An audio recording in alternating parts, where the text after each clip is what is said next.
15th meeting all time between Texas and Kansas. The Jayhawks won the first 2. Kansas has won the last 12.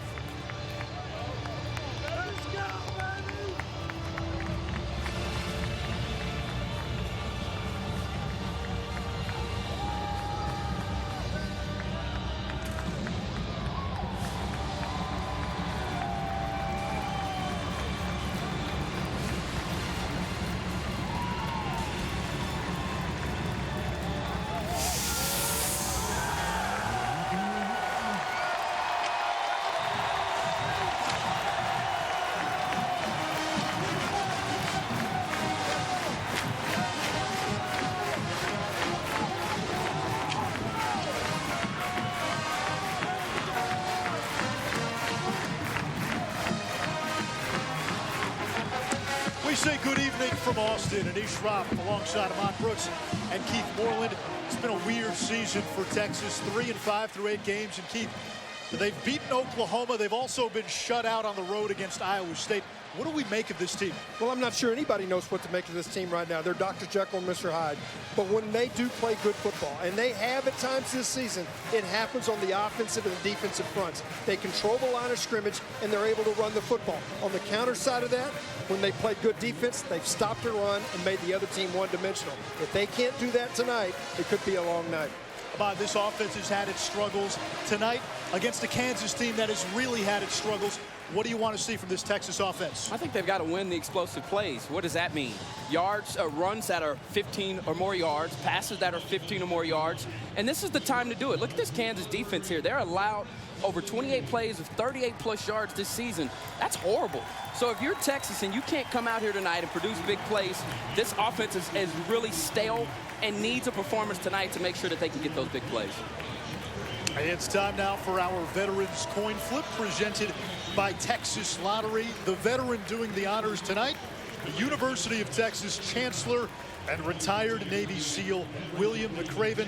Mr. McRaven spent 37 years as a Navy SEAL and retired last year as a 4-star admiral.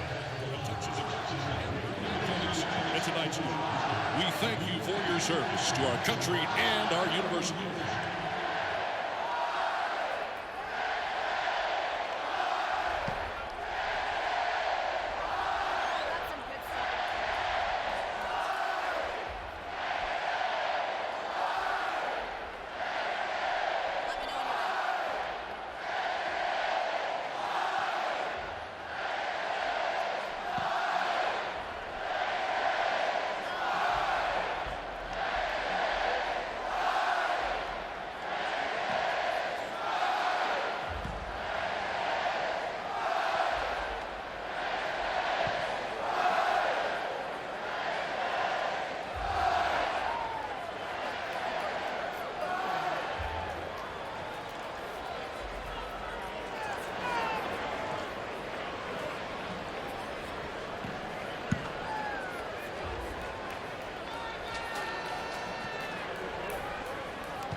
Okay, gentlemen, my name's Mike.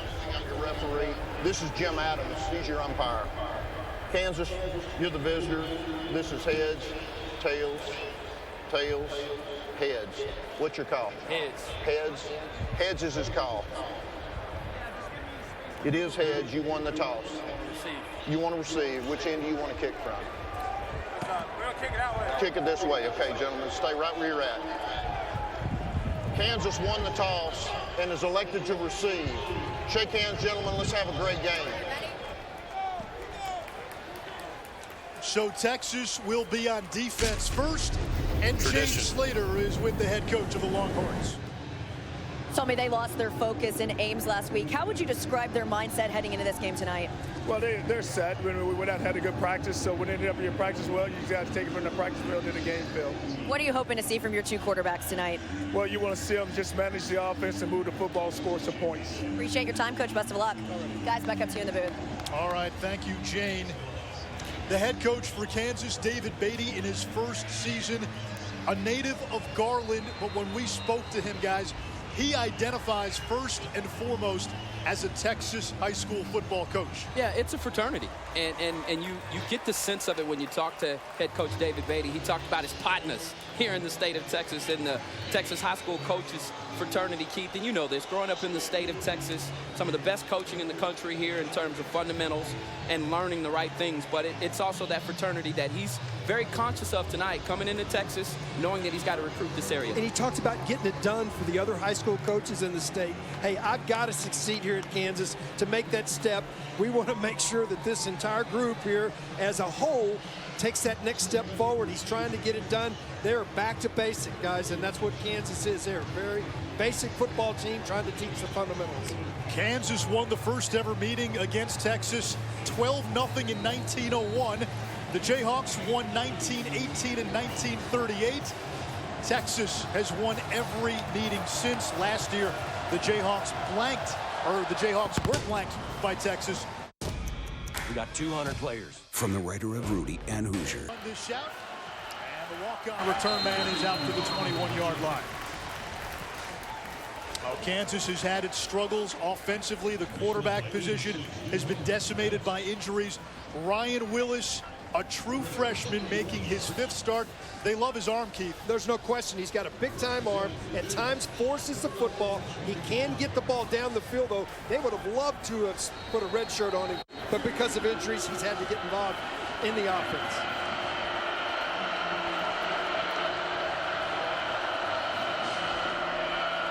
On the ground on first down. And to the 25-yard line, it's Taylor Cox. Kansas short-handed today. Top two receivers, Trey Parmalee and Steven Sims, both suspended for a violation of team rules. This is already a team that's inexperienced and ravaged by injuries. Not a good start there with those two out of the lineup.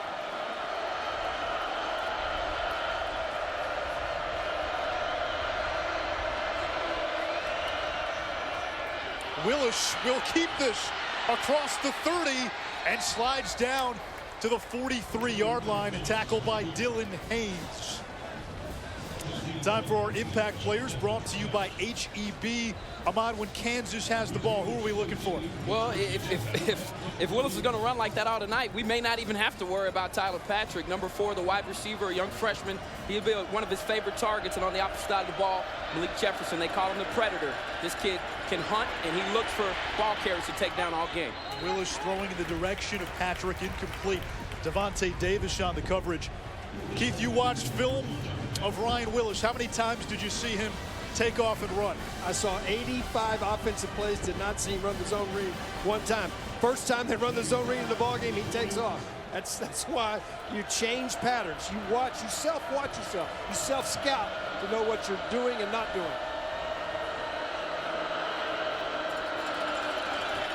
Willis under pressure and sacked by Peter Jenkins.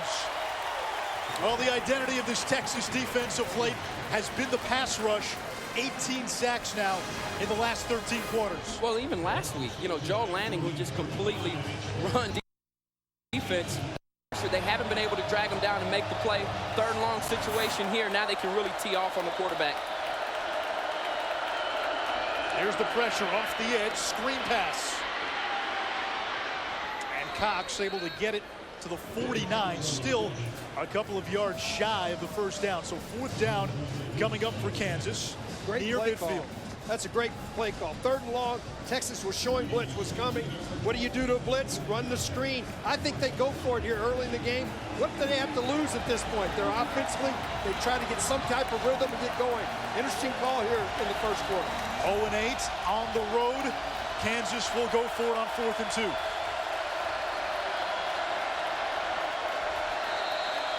And some movement on that Kansas offensive line. False start. Off offense. Number 84, 5-yard penalty, 4th down. It's Ben Johnson, and now 4th and 7. David Beatty will kick it away. Well, you can see right there a head coach saying, hey, look, don't turn away from me right now. Trying to teach right there. As a head coach, you're trying to say, hey, we were trying to draw them off sides, and we make an illegal procedure. We make the movement, and we have to punt the football. Yeah, Matthew Wyman, who doubles as the punter and the kickoff specialist to kick it away for Kansas. Tajay Johnson, dangerous return man, the deep man for Texas. Johnson from inside the 15, and he slips down at the 16-yard line.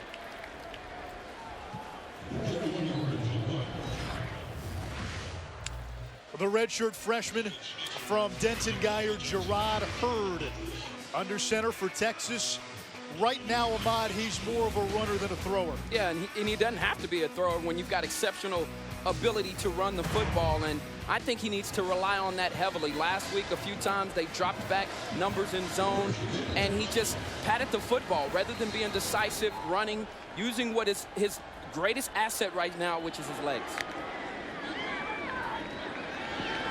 Hurd's going to throw. Shot downfield for Burt, who makes the catch, breaks away, and John Burt is gone. 84 yards for a touchdown on Texas's first play.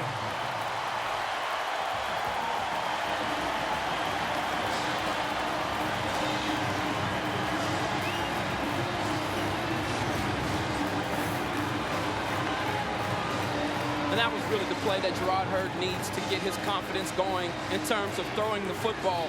Look, versus Cal, this kid was very effective throwing the deep ball and throwing downfield, but since that time, his production has decreased. That time there, they found a one-on-one opportunity on the outside edge.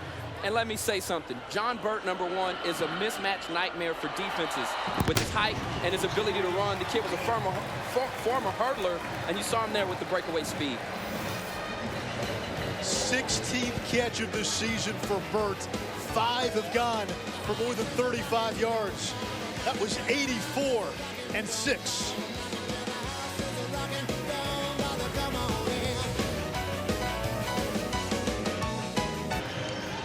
Texas play caller Jay Norvell told us yesterday his team had to start fast.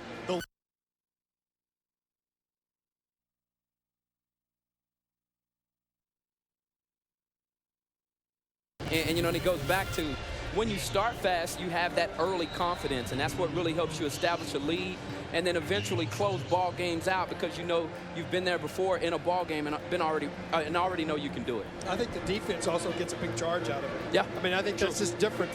They come with a different mindset. It allows them to be more aggressive.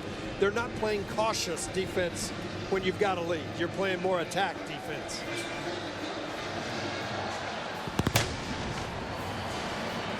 Shadler watches this one sail out of the end zone. Let's go back to the TD. Yeah, I mean, this is just a fantastic read on the part of Hurd, but I want you to watch this safety right here. Now, on the backside here, you're going to get a dragger across from Tajay Johnson. Instead of him staying deep in the middle of the field, he commits on the dragger, and it opens up John Burt over the top for the post as we roll it here. But this was just a fine read. As soon as that safety bites right now, Hurd knows he's going over the top, and the catch there from John Burt, even catching it at his highest point. I know that little bitty leap looks small and insignificant, but when you're that tall, it really does force the defensive back to be in the perfect position. Willis to the air on first down, and a little too far for Jeremiah Booker, the freshman out of College Station. This is a Kansas team that has lost 33 straight road games. One of only 2 winless teams in the FBS, along with UCF.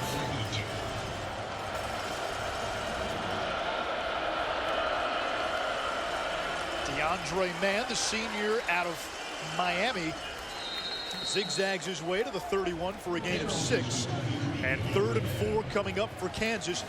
This has been a problem area for Texas this season, getting off the field on 3rd downs. There's no question about it. And it's really that 3rd and medium that's been that bugaboo.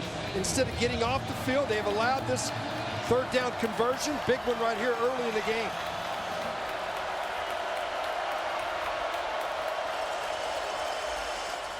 Willis's throw bounces in front of Shaquem Barbell, and it's 3 and out for Kansas. Yeah, and if you're wondering who 28 is right there, that's Duke Thomas, who's had a fantastic this year playing the nickelback position and also outside at the cornerback position. Quandre Diggs is in the house tonight. I have a feeling that he's wearing that in honor of his big brother, Quandre Diggs, who playing with the Detroit Lions and was a fine player here at the nickelback position. But Duke Thomas having an unbelievable year in his senior season. Well, the other part of that, number 28 was Freddie Steinmark.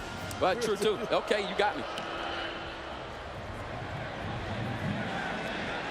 Here's Deshae Johnson, tripped up at the 35-yard line as we check in with the birthday girl, Jane Slater.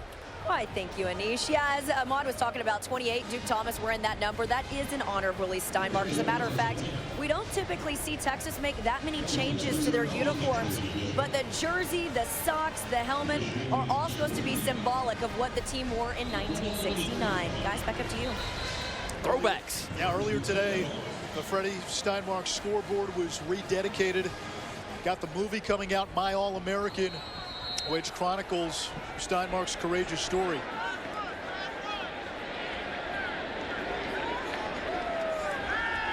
Bird back to the air. They'll set up the screen. That's an incomplete pass. Yeah, it looks real familiar to me when you look at the uniforms. No names on the back. A lot of Longhorn fans say, wow, I don't see names on the back of these uniforms. Obviously, same thing in '69. It was the 100th year of college football across America. So that's the football with the 100 in their helmet. It takes me back.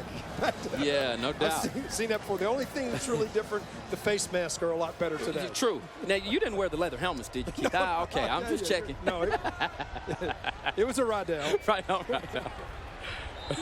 On the ground here to 21, and that is Kirk Johnson, who normally wears 28, but he's wearing Duke Thomas's 21 with the number change. We were told we'd see more of Kirk Johnson today in the running game. He's a big, powerful back and can stretch the field in terms of when he gets behind the second line of defense, he can take it to the house. And it's a young man that's continuing to develop. They like what they've seen from him while running scout teams, so he's going to get some reps tonight. Hurd's going to take another shot downfield. He's got his man again. That's caught by Lorenzo Joe. So we're seeing some of the younger guys get into the game. Kirk Johnson, Lorenzo Joe, and that last play goes for 37. And he's just waiting his time. Lorenzo Joe got the start at Oklahoma, was fantastic on the outside edges, blocking, opening up holes. You saw him with the touchdown at the end of the TCU game to put Texas on the board. And coming into the season, Keith, he was the starter. Lorenzo Joe was starting until John Burke came in. So he's waiting his time, and you can see now that this young man it's really paying off his patience. Deontay Foreman moving the pile inside the 25 to the 24, a gain of 6.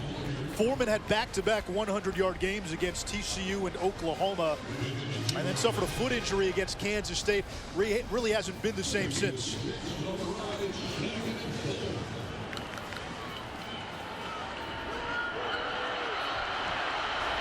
Here's Hurd, and he'll scamper out of bounds.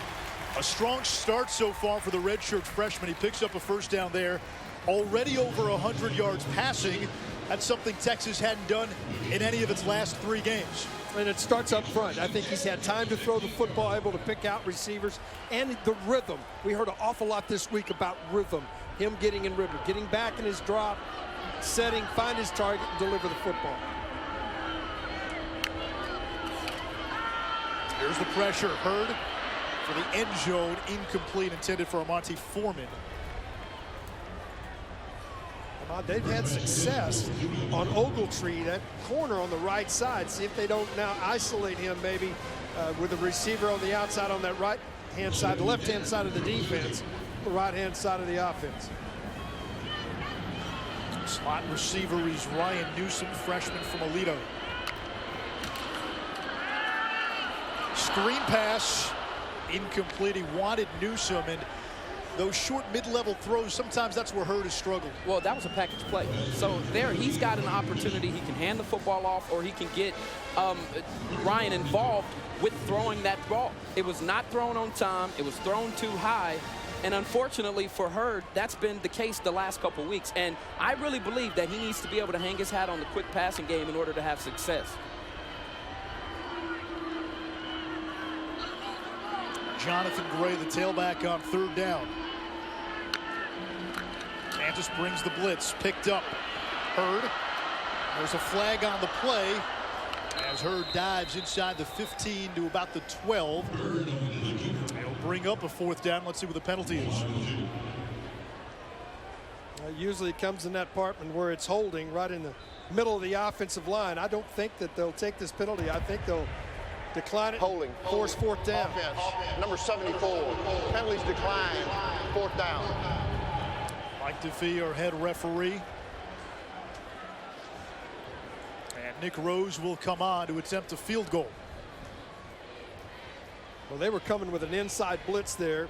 And when you're coming in the inside, a lot of times it puts a lot of pressure. Jonathan Gray did a nice job stepping up and getting one of them. 29-yard attempt for Rose, who's 6 of 9 this season. And the kick is good. So Texas, a couple of big plays through the air on each of its first 2 drives. Charlie Strong's team up 10-zip. Today and thankfully he is not wearing a kilt. Well played. Charlie Strong said his teams have to start fast. He said the first 5 minutes so critical. In Charlie's words, the games we win, we start fast. A fast start today for Texas. Well, I think there's 2 things that I take from that. Obviously, with a big play on the first play from snap from scrimmage from 86 or 87 yards out for the touchdown, that sets the tone of the game. I thought the defense came back, though. I thought that was important. They come back and get a stop right away, a 3 and out.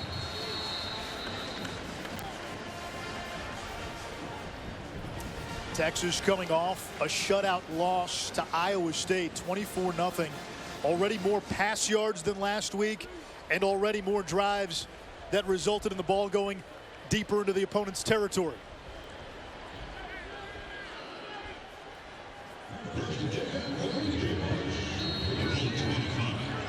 Meanwhile, Kansas finds itself in a hole again.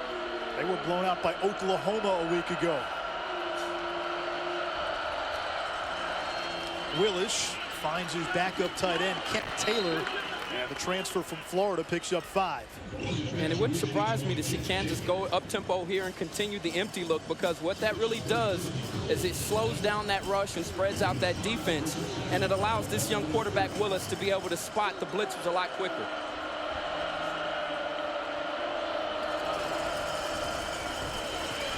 Austin Miles with the catch. And he's across the 40, a gain of a dozen. Austin Moses, rather, and it's a first down for Kansas. To take that a step further, and also with a young defensive backfield, it's tough to get lined up, make sure everybody's in the right spot. And we know that Duke Thomas tries to help his teammates a little bit, being the veteran, getting in the right spot. Empty look again. Willis under pressure, and down he goes. Second sack by Texas.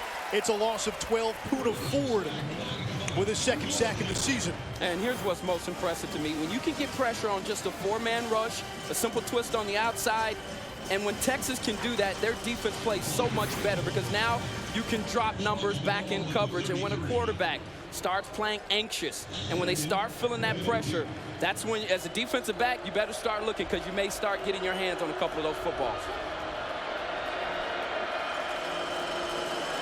Willis back to the air, and that one is dropped. That was an issue last week. It's been an issue for this Kansas receiving core. Darius Crawley, the guilty party on that play. And how about the young freshman P.J. Locke getting involved? And you'll see a lot of him tonight, along with Deshaun Watson. But on the end of this, you'll just see Holton Hill, a true freshman. Number 11, a true freshman, P.J. Locke, both in making a big play and forcing a 3rd and long situation.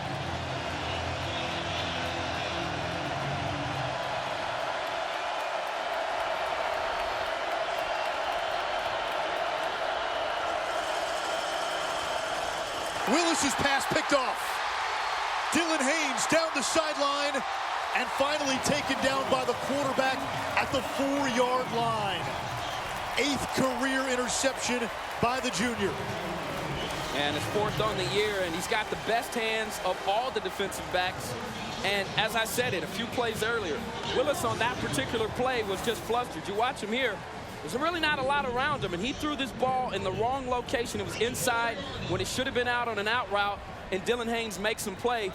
But these are the types of plays that if you're Texas and you can get this kind of momentum, here's where things really start to change for Kansas, because this is not a team that is accustomed to playing from behind. They know that once they get behind, this is a team that lacks little confidence when they're in that type of situation. Dominating the line of scrimmage. Yep. We talked about that here early in the ballgame. Texas's front defensively in the backfield at the snap of the ball.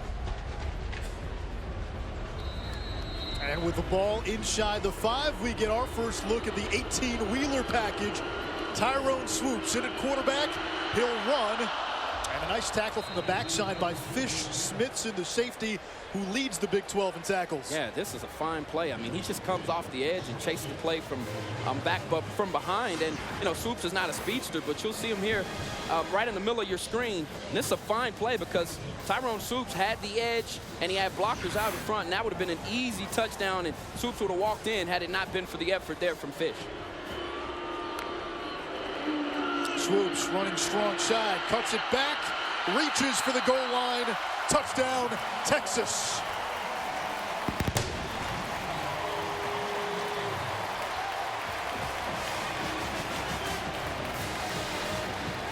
He is such a big body. At the end of this, watch him stretch right here, folks. Good blocking up front. He plants that right foot, and right there, just a big body to reach through and power into the end zone. That'll be reviewed, obviously, but I don't think there's a question the ball crossed the plane before his knee hit the ground. 6th touchdown run of the season for Swoops. Point after by Rose is good. And Tyrone Swoops extends the lead to 17. It's a nice play here by Dylan Haynes. What does it set up? A Texas offense. One of the most productive packages for Texas, the 18-wheeler, punching it in. Texas lives in me. I'm living in a state of Texas. You're watching. After the debacle in Ames last week, Texas had to start strong against Kansas, really against an overmatched foe. The Texas fans expected dominance in this game. Early on, we've seen it from the Longhorns. Well, and with all due respect to Kansas, at the University of Texas, there are some games you're just expected to win, and you're expected to win in a very fashionable way of doing it, and this is one of those games. Now, if you're just joining us already, 3 scores for Texas. On the Longhorns' first play from scrimmage, Gerard Hurd to John Burt, 84 yards for his score. And then Hurd finding Lorenzo Joe for 37 yards. That led to a field goal, and Tyrone Swoops and that 18-wheeler goal line package running it in for a score, 17-0. You look at 55. Connor Williams, he has really come on strong through the course of this season at left tackle for Texas.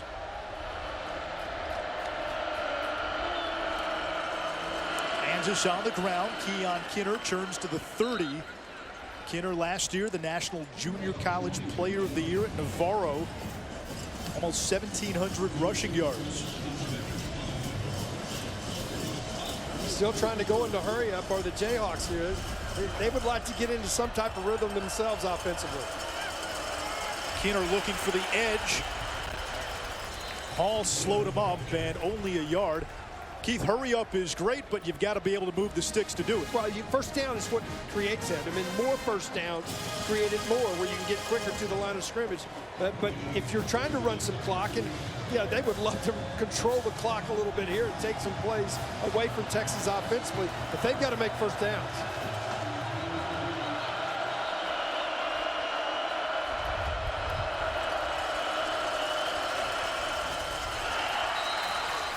No flag on the play, and Kansas now 0 for 4 on third down. This against a Texas defense that was allowing opponents to convert at a 49% clip on third downs. A lot easier to do it when you got guys that can cover. And Vance Bedford knows this. He's now gone to 2 freshman corners.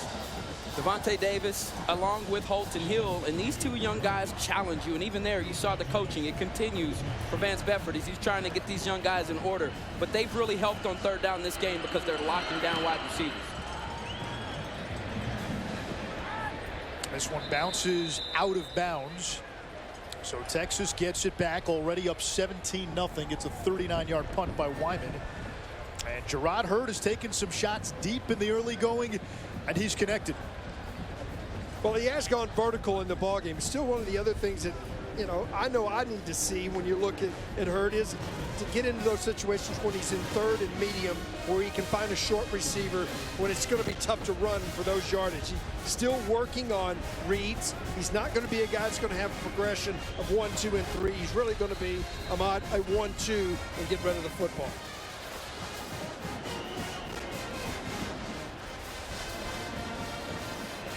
Little pop pass to Zay Johnson. They'll give it back to Marcus Johnson. Johnson sheds the tackle and runs out of bounds. And he's going to be marked just shy of the first down marker. It'll be close.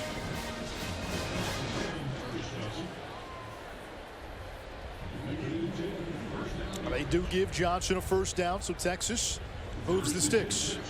Longhorns going quickly. Here's the blitz. Jonathan Gray got a yard. He's to the 39.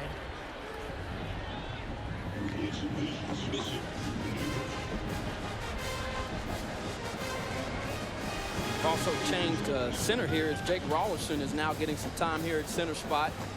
And they've moved Tristan Nicholson out to the right tackle spot.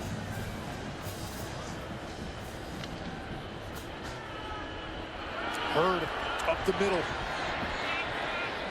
He's to the 43-yard line, so now third down for Texas. Well, that was just a design quarterback draw that time. It's not one where it's really a scramble. It was set up with the 4 wide receivers and take the tailback in motion, try to split the defense and allow him to run the draw play. Makes it a very manageable third down. Zay Johnson in the slot here on 3rd and 5. Freeman in the backfield. Hurd rolls to his left, throws on the run. It's high, and it's incomplete. Zay Johnson unable to hold on, so Texas will punt for the first time tonight. A little wrinkle where they're trying to get Texas is trying to get Hurd out of the pocket a little bit to the outside, going to his offside. Should have been completed. Johnson doesn't come down with the football, but those are the type of things that extend drives. You've got to find a way to convert on a manageable third down via the pass and not just be vertical all the time. And it's interesting because I couldn't agree with you more in terms of getting Hurd, changing his launch point. But when you look at the numbers here, he's 39% outside of the pocket, no touchdowns, 1 interception, and a total QBR rating of 34. He's got to improve with that because I think that's where he'll be most comfortable throwing the football eventually. Dixon's punt takes a Texas bounce, and it's downed inside the 15. Let's go down to Jane Slater. Well, Anish, the one guy that we're not seeing on the football field for defense tonight is number 46 freshman linebacker Malik Jefferson. Texas tells me he's still not feeling well. We didn't see a lot of him at Iowa State either. When I asked them to clarify, they said it's kind of a mixture of sinuses and stomach bug. They said if somebody gets hurt on defense, he'll be ready to play, but they're going to hold him out in the event they're hoping they don't have to need him. Guys, back to you. That time of the year. Yeah, and as we talk about Malik Jefferson, another talented freshman from Westlake is out on the field right now, Brecken Hager. And this young man, you talk to Vance Bedford, and he's really impressed by what he likes to do, and that's hit the ball carrier. This kid likes to hit. Watch for number 44. Off play action, Willis to the air, downfield, and that's caught by Crawley at the 45-yard line. A gain of 32. First big play through the air for Kansas. That's a heck of a catch right here by Crawley, who goes up. It's great coverage. I mean, really, truly, Boyd has good coverage on him on the outside. This is almost a perfect throw. He's right there underneath. Had protection over the top. As a corner, a lot of times you think that guy over the top is going to be there. And a great seam pass and a nice play. Good catch. You saw Crawley go to the sideline after the catch. DeAndre Mann looking for room into Texas territory. And he's close to a Kansas first down. This is a team that just will not quit. I mean, Kansas has been in trouble most of the year when they've been trailing in ball games. Try to go quickly back to the line of scrimmage. But guys, they're a team that's been in this situation before. They're going to keep coming after you. Man able to move the chains. When we spoke to their head coach, David Beatty, you wouldn't think they were 0-8. He was full of enthusiasm. He said, if you watch us in practice, you wouldn't believe our record.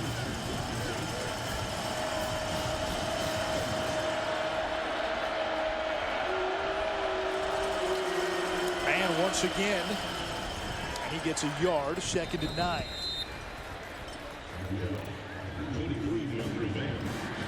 Guys in the middle are doing a good job up front. They haven't had that ability to run on first down very often in the ball game. Puts them in a 2nd and long. Vance Bedford, the Texas defensive coordinator, fiery press conference earlier this week. Willis stumbles, stays on his feet. Here's the pressure. Willis taken down at the 50 by Bryce Cottrell. 3rd sack already for Texas. There wasn't anything downfield. And this is one of those times where the secondary really allowed the pressure to get there, because when there's not any options for the quarterback, it's easy to get to the quarterback. And one thing to note is we talked about these young freshman safeties getting an opportunity to play. Deshaun Elliott, who's typically number 4, is playing tonight as number 16. He was in the middle of the field, over the top of everything, and really helped this defense put a lid on it. Kansas young up front. Willis checks down. He's got his tight end, Ben Johnson. And Johnson takes it inside the 35. He'll be a couple of yards shy of the first down marker. And 4th down coming up. I would imagine David Beatty's going to go for it here. Well, I don't think he has any choice at this point but to try to go for it. And a really nice pattern, well developed that time. Took everybody vertical and then dragged a tight end who started out to block, showed block, and then came underneath the linebackers. 4th down. Here's Kinner. He's got the first down and more.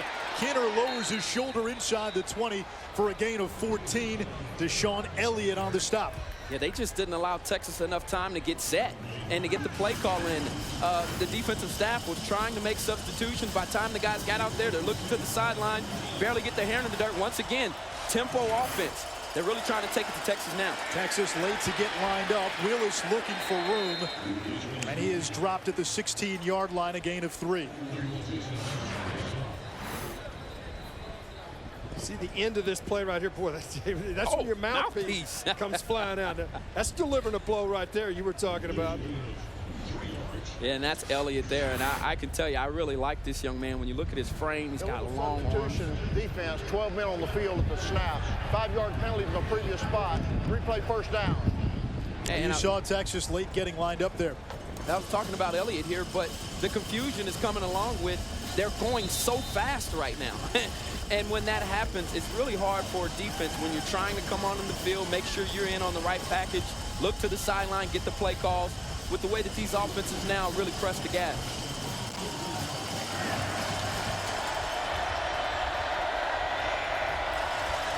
Willis rolls right on 1st and 5. And he's got to throw it out of bounds. Wise decision with the pressure coming. You have a new set of wide receivers when 2 guys are not available that are your starters. Both receivers ran the same route. And when you're running a sprint out to the outside, it's called a flood pattern. You've got to have receivers in different spots. But because both of them ran a quick curl, there was no place to throw the football. Right.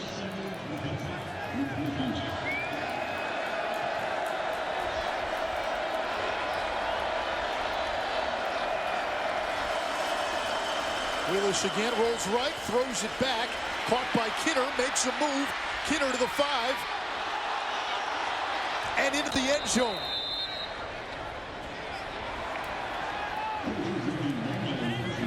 That was DeAndre Mann, pardon me. And it's ruled a touchdown. The ball came out at the end. I'm not sure if they ruled it a touchdown, but Barbell came up with it. 82 comes out here with the football right there. I'm not sure that they called it a fumble or he crossed the plane. Looked like to me the ball was out early as myself. It is out. No question. That was a Barbell nice should job. be credited with the touchdown. Yeah, and nice job here of you'll see number 30, Timothy Cole, coming in on this play, getting his hand on the football. An unfortunate bounce there for Texas, but what a drive there by Kansas to really be able to get in this up-tempo offense, get a rhythm going, and then put one in for 6 points. So Kansas marches down the field, a 75-yard drive. The Jayhawks have been scoreless in the first quarter in each of the previous 3 games.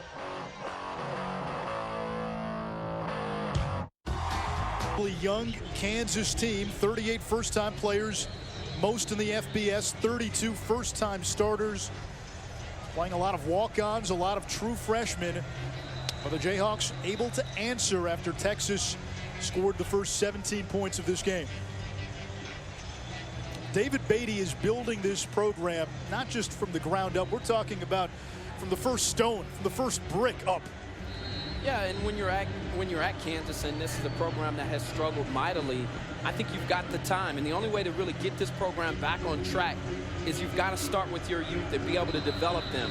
And you hope that you're there long enough to stick around if you're David Beatty, to have an opportunity to see those guys blossom and become mature football players. You've got to have an administration that understands the program and the scenario leading into it and say, you're going to have 5 years. Yep. And let you put your people in place. Now, in 5 years, if you're not getting that job done, then you may have to look in another direction. Yeah, they have not been patient with their head coaches of late. It's been a revolving door. After Mark Mangino, Turner Gill, Charlie Weiss fired last year, it was Chris Boyd. Boyd accelerates across the 25 to the 30, and that's where Texas will start.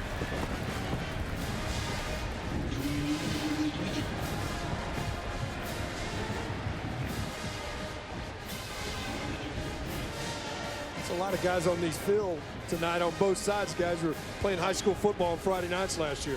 Yeah. I mean, we're seeing an awful lot of young guys on both sides of the ball by both teams. 11 freshman starters tonight for Kansas. This is a team with only 67 scholarship players. They have 47 walk-ons.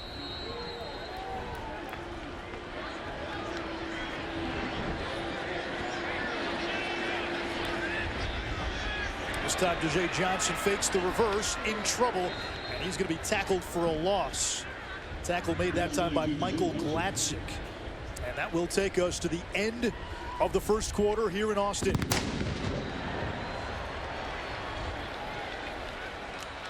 Texas struck first with a couple of big passing plays. 17-7 Longhorns after one. Your horns on game. Freddie Steinmark was a starting safety on the '69 championship team at Texas. He played in the game of the century against Arkansas shortly after diagnosed with bone cancer. He passed away from the disease 2 years later. Earlier today, there was the Freddie Steinmark scoreboard rededication presented by My All-American. Freddie's life is frozen in time. Today, we come to rededicate a scoreboard named in his honor. The scoreboard shows who's winning, and Freddie always played hard to win. As a player, a teammate, and a friend of Freddie, my life was enhanced. My life was blessed because I knew Freddie Steinmark. I can remember my father telling Freddie, which he told me. He said, hey, if you're going to light up the scoreboard, you play to win. And if you do light it up, you best play for keeps.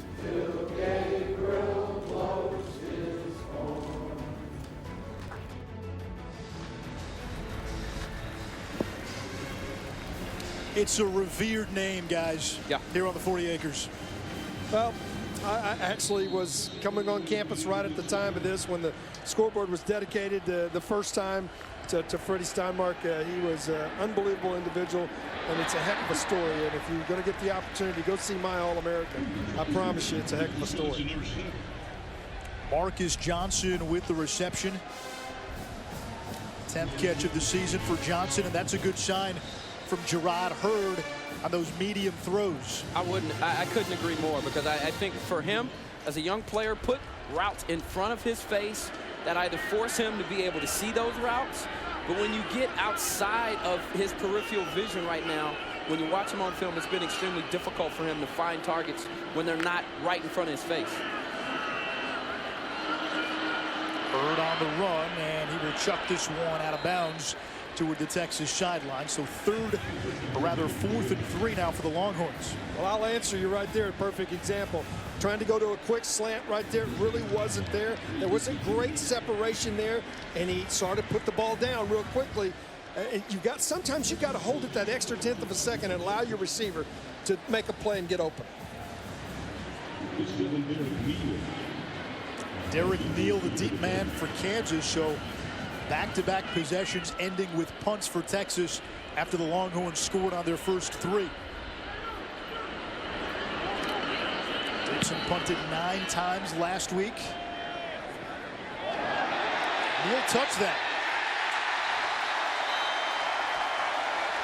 He did, and Texas got it.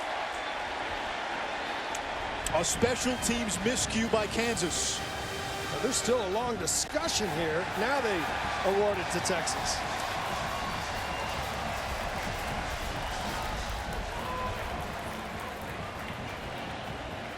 The ruling on the field is that the receiver touched the football. It was recovered by the kicking team. First down. And for David Beatty, you try to get some momentum, you force a punt. And that did appear to hit Derek Neal, the sophomore from Dallas.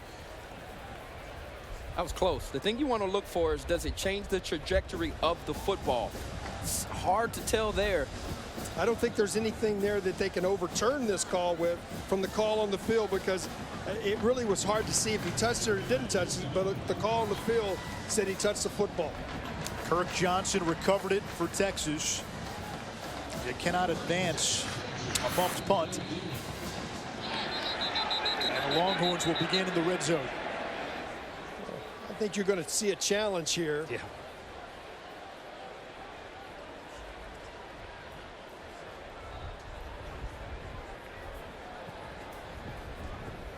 As a head coach, this is such a momentum swing in the ball game right here. In the second quarter, you're down 10 already. The play is under further review. So they will look at this one upstairs. Replay official Don Capral.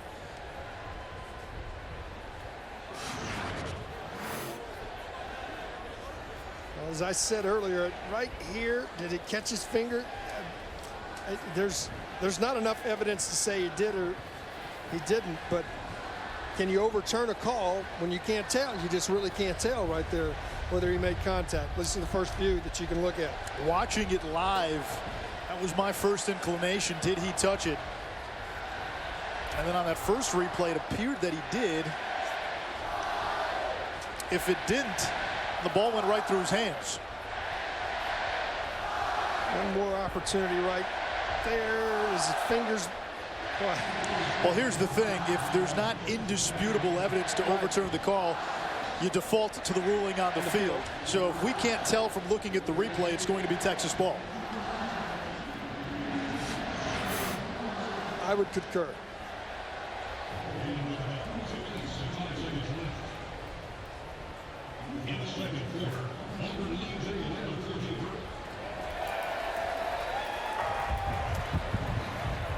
After further review, the ruling on the field is confirmed. First down, Texas. Kansas will not be charged a timeout. We were paged prior to the coach challenging. Kansas will not be charged a timeout. So that was a normal review, not a coach's challenge. And an opportunity for Texas. The Longhorns already have 7 points off of a Kansas turnover, looking to cash in again. I like this two-back set. They've had some success running the football, Ahmad, when they go to the two backs in the backfield with Hurd. I do like this formation. It gives them a lot of different options to run the football. I agree, and you've got to have willing running backs, and both Foreman and Jonathan Gray have proven they're willing blockers. So it doesn't matter who gets the football back there. Both of those guys can turn into lead blockers and run downhill on you. Ja'Cory Warwick into the game as the slot wide receiver. Flanked by Armonte Foreman and Lorenzo Joe. And David Beatty continues his conversation with Mike DeFee.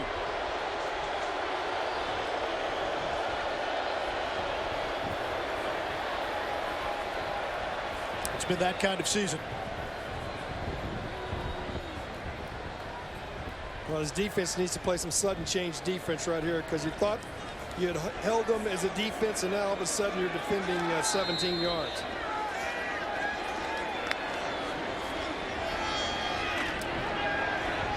Jonathan Gray back to the line of scrimmage. Gray, the senior from Aledo, closing in on the top 10 in career rushing yards in Texas. If he gets a big game today, he might be able to get there against Kansas. And this offense was trying to go in behind two of their best offensive linemen, number 55, Connor Williams, and they'd moved Kent Perkins over to the left guard spot. And those are the two guys that you want to run behind. That time, though, the Kansas defense doing a good job of minimizing the yardage they could get on that side. Deontay Foreman breaks the tackle and drags a defender to the 12-yard line, a gain of 4. 3rd down for Texas. A broken tackle is something we didn't see last week. It's interesting you said that, because I know Ahmad and I both heads popped up, because the coaching staff told us in last week's game Texas did not have a tackle that a running back, a wide receiver, or a quarterback broke throughout the game. They did not break a tackle. On 3rd down, Hurd throwing on the run, and that's caught by Warwick.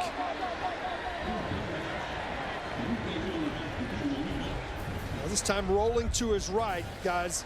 He looked a lot more comfortable to the outside. A nice flood pattern to the outside. He found the receiver he's looking for. You send the 2 guys deep, flood that side with a drag across the middle. Nice pitch and catch there for the 1st down. 1st and goal from the 7. Hurd stays in the game. Get a little closer, we might see swoops again. Up the middle, Gray region. Ball comes out. I think they're going to say he was down.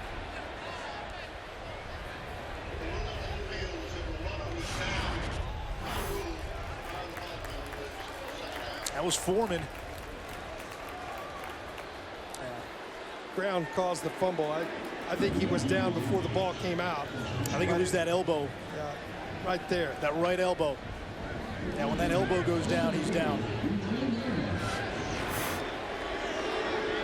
Here's Swoops in the 18-wheeler.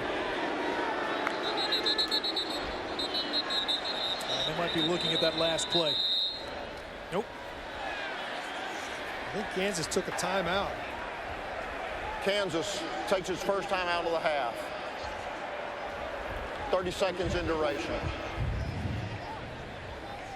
Well, David Beatty knows this is a big series. This is a Kansas team that's been beaten up and blown out for most of the season, trying to stay in this game as long as they can. And you look at who they've played. They've played Baylor. They've played Oklahoma. They've had some games against some tough non-conference teams like Memphis. They look at a game against Texas as a game where they feel, relative to who they've played of late, they got a shot here to stay in this game. Yeah. I mean, I think if you're Kansas, there's nothing about Texas that scares you to the point where you don't feel like you can come in here and compete and keep this game close. And we all know once it gets to the 4th quarter, anything can happen. And yeah, you look at it now, they're down by 10 points. And part of the reason why I really feel like this Kansas staff called this timeout here is because, you know, who knows? You never know what can happen when teams are trying to find the right personnel groupings to put on the field like Texas is right now. They've gone to the 18-wheeler package. It's been very successful in the red zone. However, at the end of the day, it is very predictable. You know, they've only thrown 1 pass out of this look. So you know they're going to run. Now you're just trying to find out, if you're Kansas defense, where can you get a tip to know where exactly Swoops is running the football.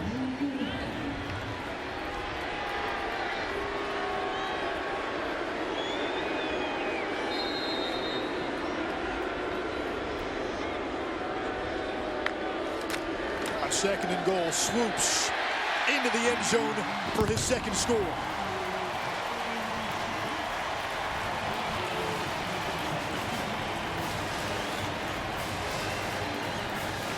sudden change defense, so difficult to do. And Kansas just could not stop Texas right there. And boy, Texas takes advantage of the turnover on the punt to get some separation again. Now see if the defense can come back out and answer for the Longhorns. Kansas, they need an answer here. They need to keep this a 10-point game when we go to halftime.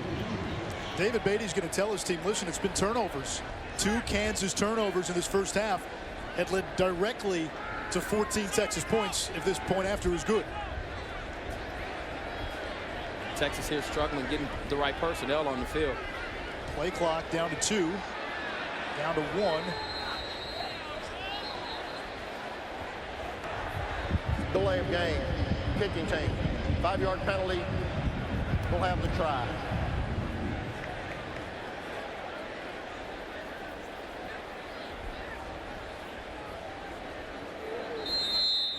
So Nick Rose will back up 5 yards and try it again. And you saw Charlie there, the disgust on his face. Look, you've got to know when your unit is out on the football field, and that's the first thing they tell you. You've got to be into the ball game if you're on the sidelines. Texas here having some personnel issues. Rose still makes it. Kansas has now been outscored in the first half this season, 261 to 65. Another turnover sets up a Texas score. Neal muffed the punt. Johnson recovered, and the 18-wheeler punches it in.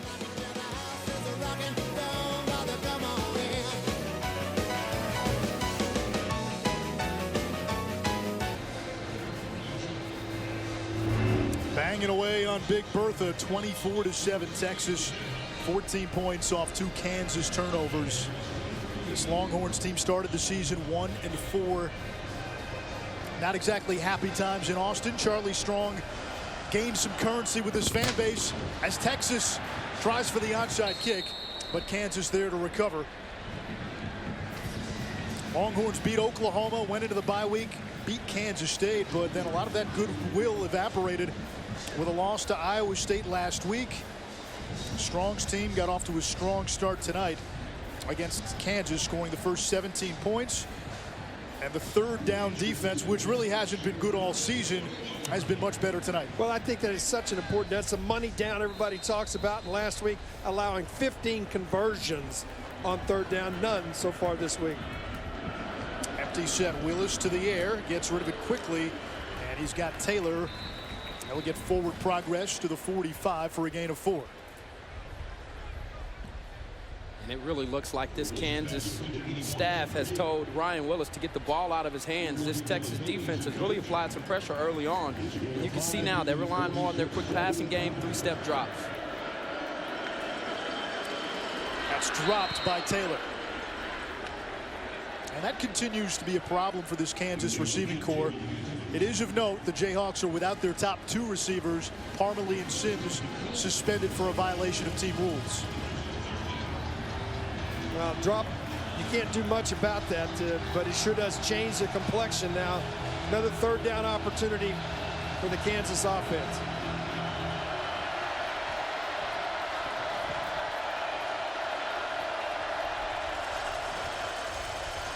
Willis over the middle in traffic, and Crawley makes the catch. Brought down by Holton Hill. A gain of 13 and a first down for the Jayhawks. Good job up front, Ahmad, giving him time to throw the football. You got to have a little time here to throw this pattern. Steps into it. We talked about Willis having a very good arm. You can see what they see in the future in this young man.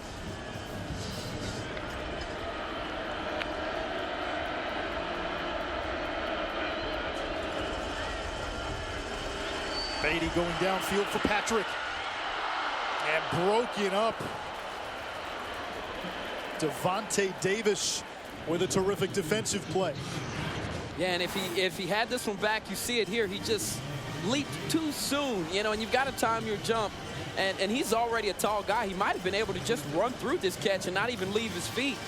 But great coverage. He was in the right position, in the hip pocket of the wide receiver, the young freshman growing up.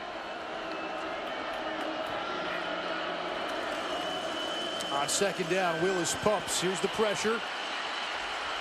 Chased by Shiro King. And Willis just throws it away. 3rd and 10. Well, they took away the inside seam that time.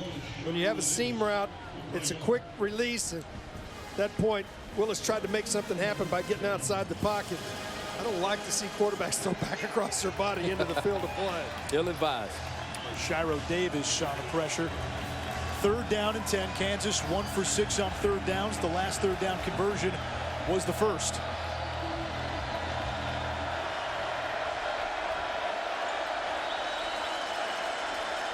Over the middle, there's Kent Taylor again. And the Florida transfer, a 1st down to the 25, a gain of 17. That was easy money and the best throw to make. And that side of the field, it almost looked like Texas was shorter defender. You saw Duke Thomas come all the way from the opposite side to run the blitz, and they dropped the linebacker. They were playing a deep triangle coverage from that distance. Extremely hard to do. Willis downfield for Crawley. It's tipped and nearly intercepted by Hill.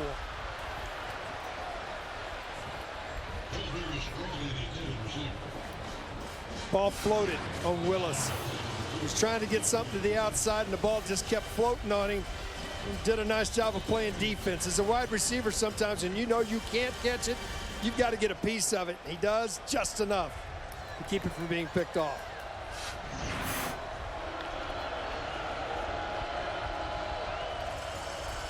DeAndre Mann spun inside the 20-yard line, finally brought down after a gain of 6 by Timothy Cole. Watching this young man on film, he does a really good job of finishing. And Ahmad, as an ex-defensive back, I can tell you, those running backs have rather lower your shoulder and keep those feet going. Tough to bring down. Yes, they are. This is Willis. He'll keep it, and he picks up a 1st down. So Kansas now 3 for its last 3 on 3rd downs. What you're also noticing, these are some of the same plays that Iowa State ran a week ago, and Kansas is saying, we saw last week you couldn't stop it, so let's let our guy try it. And we've seen Willis today have 2 successful runs out of the zone read, keeping the football. And I think it starts with what they saw last week, this Texas defense do versus Iowa State. Low snap. Willis in trouble. Gets away from Poona Ford, still on his feet. Inside the 5-yard line. Nice little improv there by the true freshman. He picks up nearly 10 yards after having contact, and if you're Vance Bedford, you are going crazy. I'm watching Charlie Strong on the sideline. He's got his hands up in the air looking at the defenders like, what happened? They missed 4 sacks last week versus Lanning, and here today couldn't drag down the quarterback. On 2nd down, here's Mann looking for the edge, reaching for the pylon, and he's going to be just short. I think he got enough for the 1st down, though. He did. Trying to get the corner sealed on the outside. Does a nice job right here, reaching right at the last minute. That's going to be enough to be 1st and goal. Kansas has more total yards than Texas. Longhorns up 17 on the scoreboard.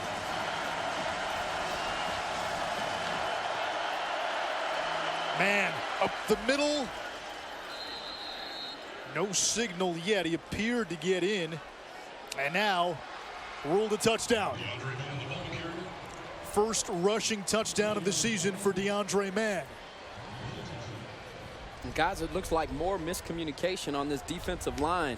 Cottrell's coming over late to the left side of the line and didn't even have his hand in the dirt when the ball was snapped. And that's the 2nd time in the 1st half that I've seen miscommunication. And you see on the top part of your screen there, Cottrell wasn't even down in a 2-point stance or 3-point stance. And so this is something that I'm sure they'll try to adjust at halftime and work on their communication. There's a player down for Kansas at the 4-yard line.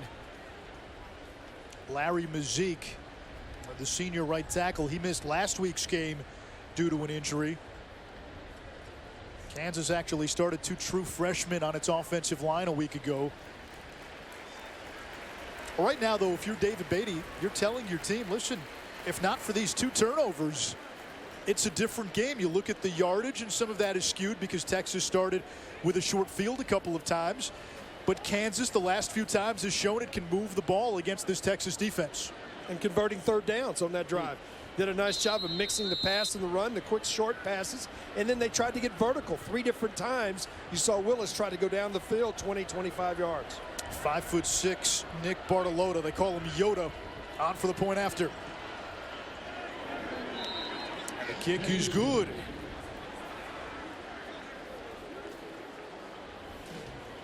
Kansas showing a little fight here on the road in Austin.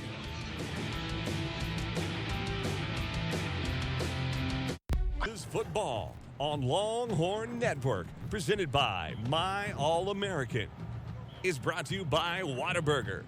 Bite into something new. Introducing Whataburger's Buffalo Ranch Chicken Strip Sandwich for a limited time only. And Cooper Tires. Get up to a $70 reward during the Cooper Tire Take the Money and Ride event. Back here in Austin, 24-14 Texas. One thing Kansas likes about its quarterback is its confidence. Jane Slater with more. Solomon put together another successful drive for Kansas to put him on the board. Talking to the coaching staff, they talk about that confidence. They said that Charlie Weisen basically committed to Willis and told him that he was going to be the only quarterback in the class. But Likens and his staff told him they were going to go out and try to sign another. You know what Willis's response was? That's great, coach. I'll beat them all out. He said his young QB has never once given them the inclination that he wasn't ready, and he's not afraid of challenges. So they see him being the future of this program, guys. Yeah, he should go recruit 3-4 other guys. I'll get them all. Well, in the last 2 drives, he's doing an outstanding job. 0 for 5 on 3rd down, 3 for 3 on that drive. The last 2 drives, Kansas for 146 yards in total offense, 7.2 yards per play. So he's gotten it going right now. What's amazing, he was really the 4th option at quarterback heading into spring ball, but injuries forced him into action. And now Kansas has a look at its future. Gerard Hurd began the season as Texas is back up. He's been starting since week 2 against Rice.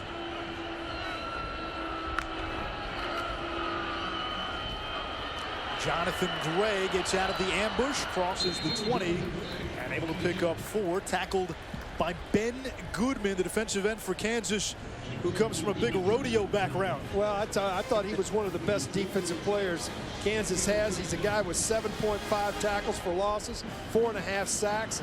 He's been lined up tonight against Connor Williams most of the night. And supposedly an excellent calf roper. Hurd spins away from trouble. He's to the 31, a first down for Texas. Well, he comes from Beaumont Westbrook High School, and there's a lot of calf ropers come out of the Golden Triangle. They're in West Texas. He's also steer wrestled, which I guess he's also doing tonight.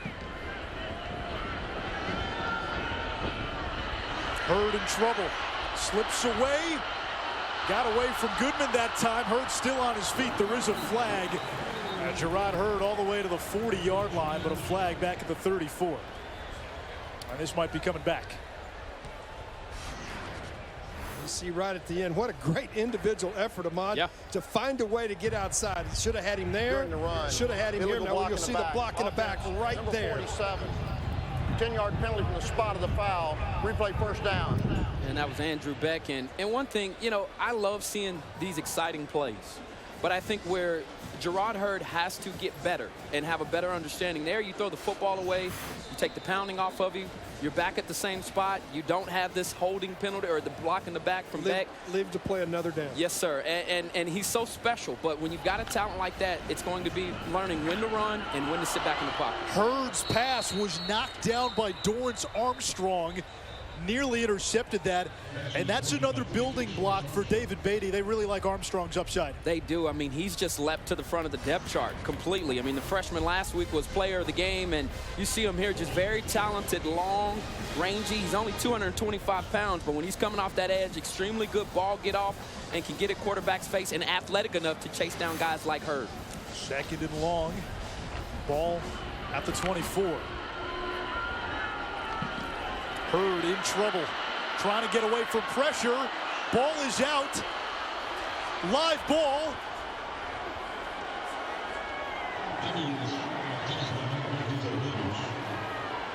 Roberts came up with what they're calling is a ball that's live. He's Hurd trying to do something right there. He's under pressure. Sometimes you got to tuck that ball away and just protect the football. But wasn't sure if his arm was coming forward or not. And this is another game changer. Definitely looked like a fumble on the replay that I saw, and we'll catch it here. Was this arm moving forward? And it's close. I'm not sure. I think right here they knock it out before it moves back forward. I believe that's going to stand as a fumble, and that was number 91, DJ Williams, who came up with that play. And here's the crazy part about it. Texas, over the last 3 games, they didn't have a fumble. So it's those types of turnovers. And I just said 2 plays before, Hurd has to be able to throw the football away, because those are the types of plays that happen when you're trying to be a hero and not just do exactly what you're coached to do. Well, the pendulum is swung. Kinner fights his way to the 2, 2nd and goal. It was 17-0 Texas. It looked like it was going to be smooth sailing. Kansas has refused to go away. They've got a chance to make it a 1-score game.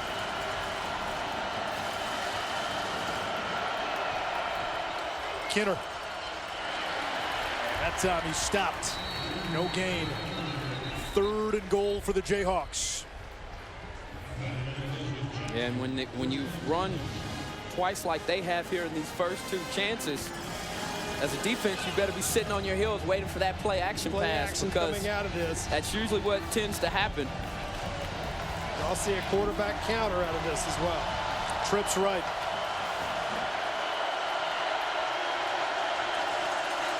Willis rolling to his right.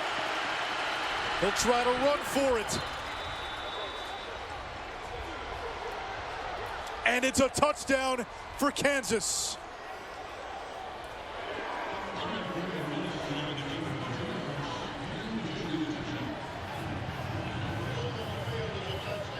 Difficult at times on the outside as a defensive back when you're going with a receiver. You expect the front to keep containment. There was no containment on the outside. He did step out of bounds at the 1. I think you review this. This is going to be overturned. He was out of bounds at the 1-yard line right there. You can see his foot just catch right at the point. Watch right there as it gets steps out of bounds. Touchdown. The previous play is under further review. This is going to be overturned. And the line judge waited before signaling. Okay, Keith, if this is overturned, the ball's going to be at the 1-yard line. It's going to be 4th down. A field goal still makes it a one possession game. If you're David Beatty, do you take the points or do you play for 6 or 7? He makes a lot more money than I do, but I'd take the 3 points. Just to be honest with you, I would make it a 1-possession game. Momentum in the game on your side. You do not want to walk away from this great opportunity without any points. And that's why I would go the other way, because they've got the momentum right now. You try to punch this thing on, and really what it does, this puts Texas on their heels. You get turnovers for points. You get some of those back that you've given up already on the 14 that Texas has gotten off of turnovers. And at the end of the day, this is whole field position for Texas offense. So if you don't go for it, and that's why teams, it's always the big debate here on whether you go for it in these types of situations. But if I'm Kansas, what do you have to lose here? Well, you're absolutely right. I said that early on the first drive of the game. I do believe in that. But sometimes you feel like that maybe you have gathered enough momentum. The runner's left foot was out of bounds with the ball in his possession short of the goal line. It's going to be 4th down and goal at the 1-yard line on the right hash. Wow. All right, well, this is the decision now for David Beatty. To go for 3. We're going to run the offense back out on the field. That's his offense. It is. DeAndre Mann in at running back.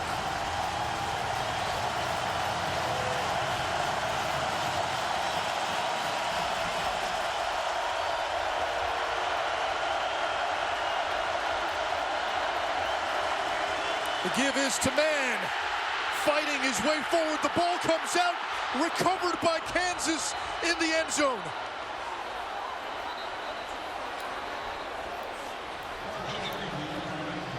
The ball squirted free. Ben Johnson fell on it. I don't think this is a touchdown. On 4th down, only the player who fumbles the ball can recover it. By rule, the ball is dead where the player fumbled the football. It's Texas's ball, 1st and 10 at the 1-yard line. That is a big play right there. Goal line stand from your defense, and Jason Hall, I got to give credit to the young man.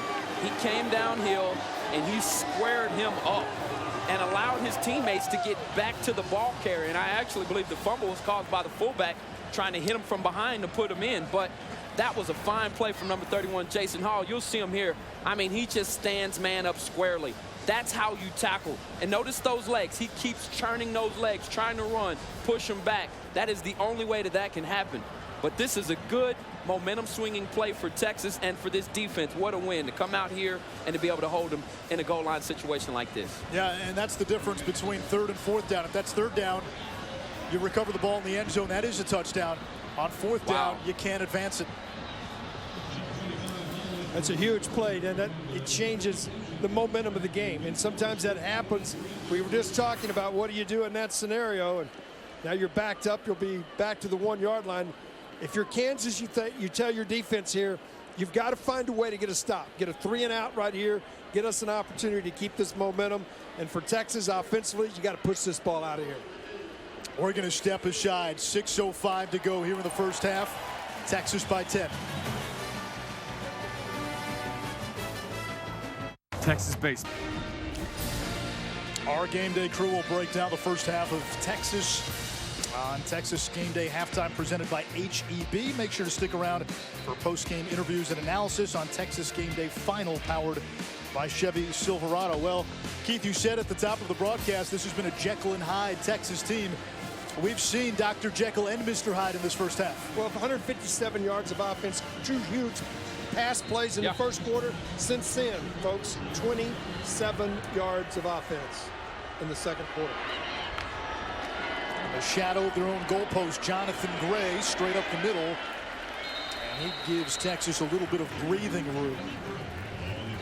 Longhorns opened the game on a 17-0 run, a couple of big plays through the air, an 84-yard touchdown to John Burt. Another long pass to Lorenzo Joe set up a field goal, 14 points off of Kansas turnovers. And Texas up by 10 despite being outgained right now by the Jayhawks.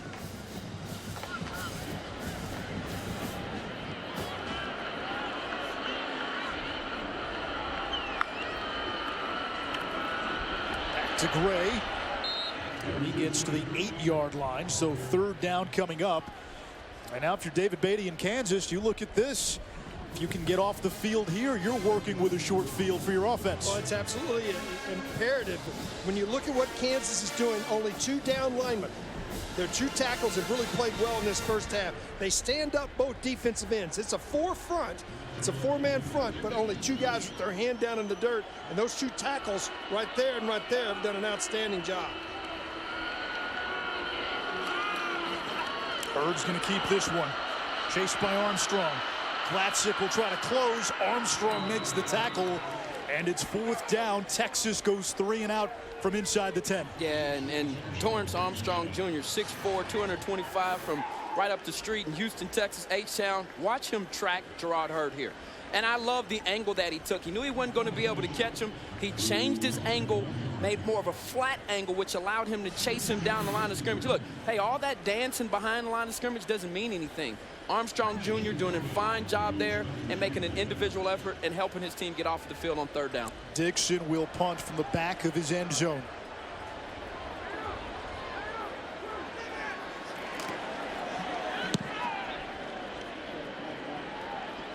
Barbell muffs it.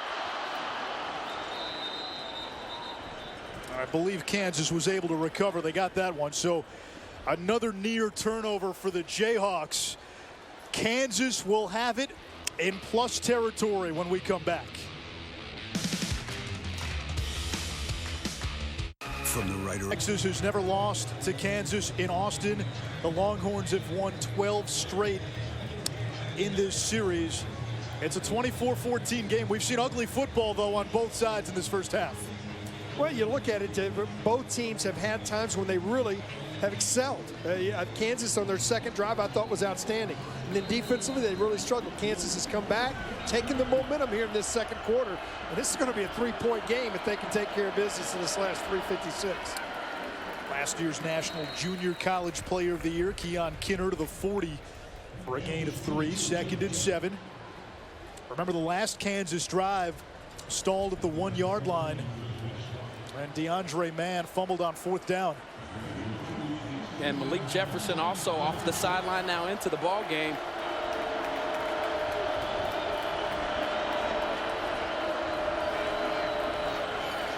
Back to Kinner.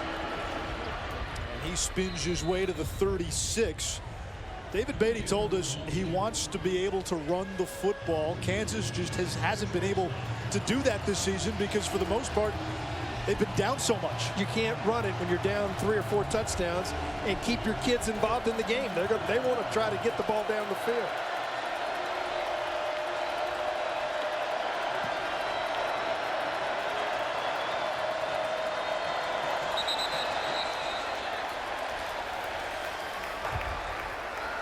False start. Offense. Number 78. 5-yard penalty. 3rd down. Larry Mazik, the right tackle.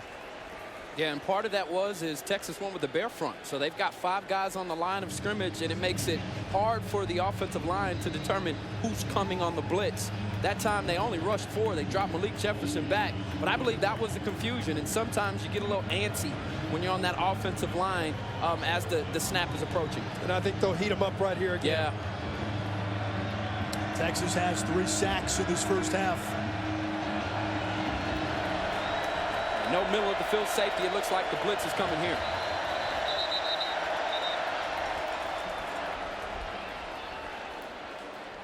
That's a good timeout.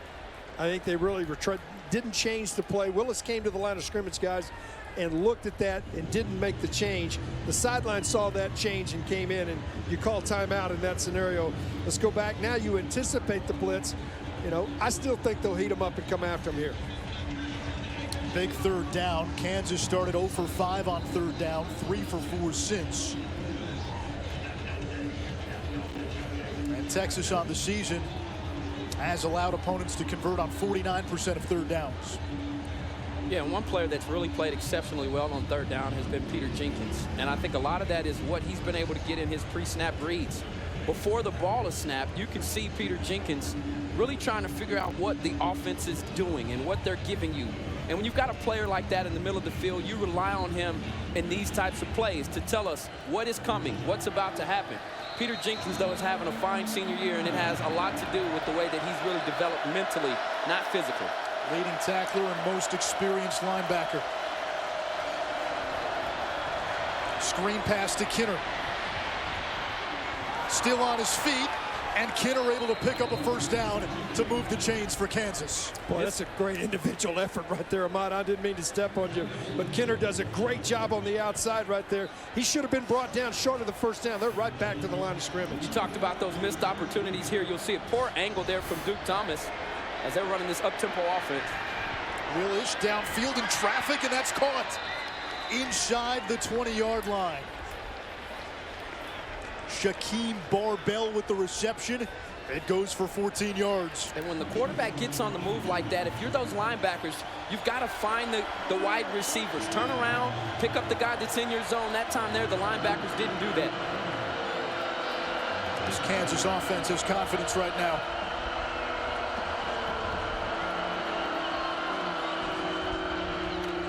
Screen to Barbell.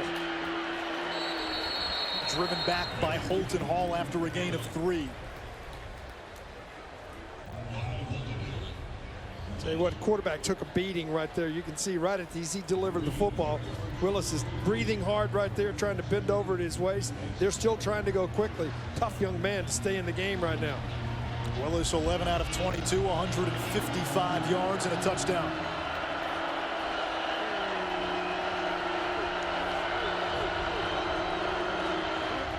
Back to the air. That's caught by Barbell at the 10-yard line. Well, that ball did not come out of his hands clean. You can see him jumping a little bit right now, Willis, away from the football, but he had an open receiver. That ball delivered on time, might have gone for 6. I agree, but I also thought Duke Thomas coming on the blitz did a good job of jumping up and trying to obstruct that passing window. That's all you can do when they're running a 3-step read is try to distract the pass. Less than a minute to go, 3rd and 4. Willis will step up, has some room, takes a big hit, but he picks up a 1st down. Peter Jenkins delivered the blow. The clock will momentarily stop with 37 seconds. It's 1st and goal for Kansas. Yeah, he's really shown that he can make a difference with his feet today. We've seen him with some big runs. That time they're making the Texas defense pay on 3rd down.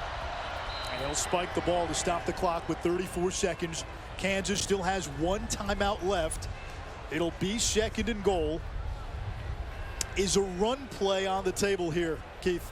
Yeah, I mean, with the timeout, there's definitely on the run play. I would think it would be some type of draw where you show pass and run off of it. I don't think it'd be a lined up and a power.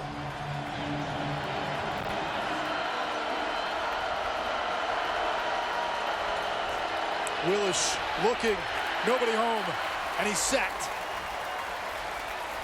And a fine job of coverage there by all of the guys in the secondary. It was 0 coverage, which means there's no help in the middle of the field, and it's you and your man, and you've got to make sure that you track him all over the field. And this secondary is what allowed this defensive line to be able to get to Willis because they were covering so well on the back end. They're just going to take this down to 3 seconds, 2 seconds, call timeout, and kick the field goal.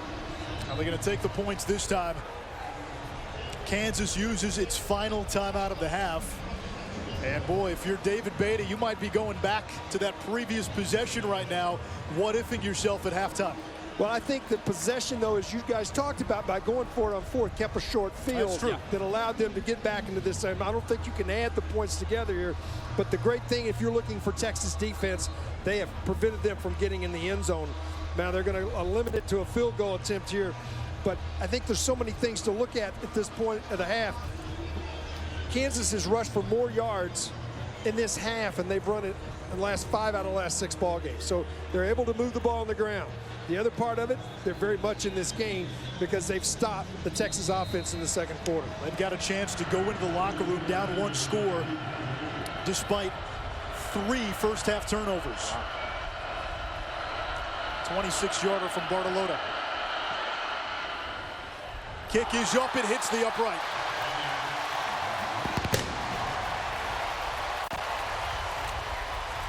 What a break. Kansas had a goal-to-go situation on each of its last 2 possessions, and David Beatty's team not able to get any points. Well, that's huge. They weren't able to get points when they got a 1st and goal. The first time, they get 1st and goal with another drive right before the half. Both times come away empty. Texas will go into the locker room with a 10-point lead. We go down to Jane with Charlie Strong. Coach, I know that you guys want to be a run-first team, but only managing 47 rushing yards in the first half. How do you make adjustments in the second to get those numbers up? Well, we got to run the football. We haven't done a great job of just moving people at the point of attack, and we have to do that. Kansas is really beginning to find a rhythm in their passing game. What adjustments do you make for the second half? Well, we got to put pressure on the quarterback and make sure that we can stay in the coverage. All right, best of luck, Coach. Okay. It's a game that's a lot closer than many would have expected. Texas by 10. Let's get it now to Lowell Galindo and our game day crew.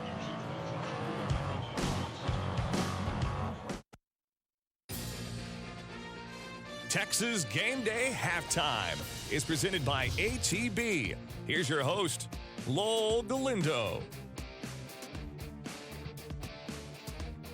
Texas got off to a 17-0 start, in part because of what Ahmad Brooks calls 18-wheeler. It's good to hear Ahmad's voice back on the broadcast. Texas up the break 24-14. Welcome to Texas Game Day at the half, presented by our friends at H-E-B.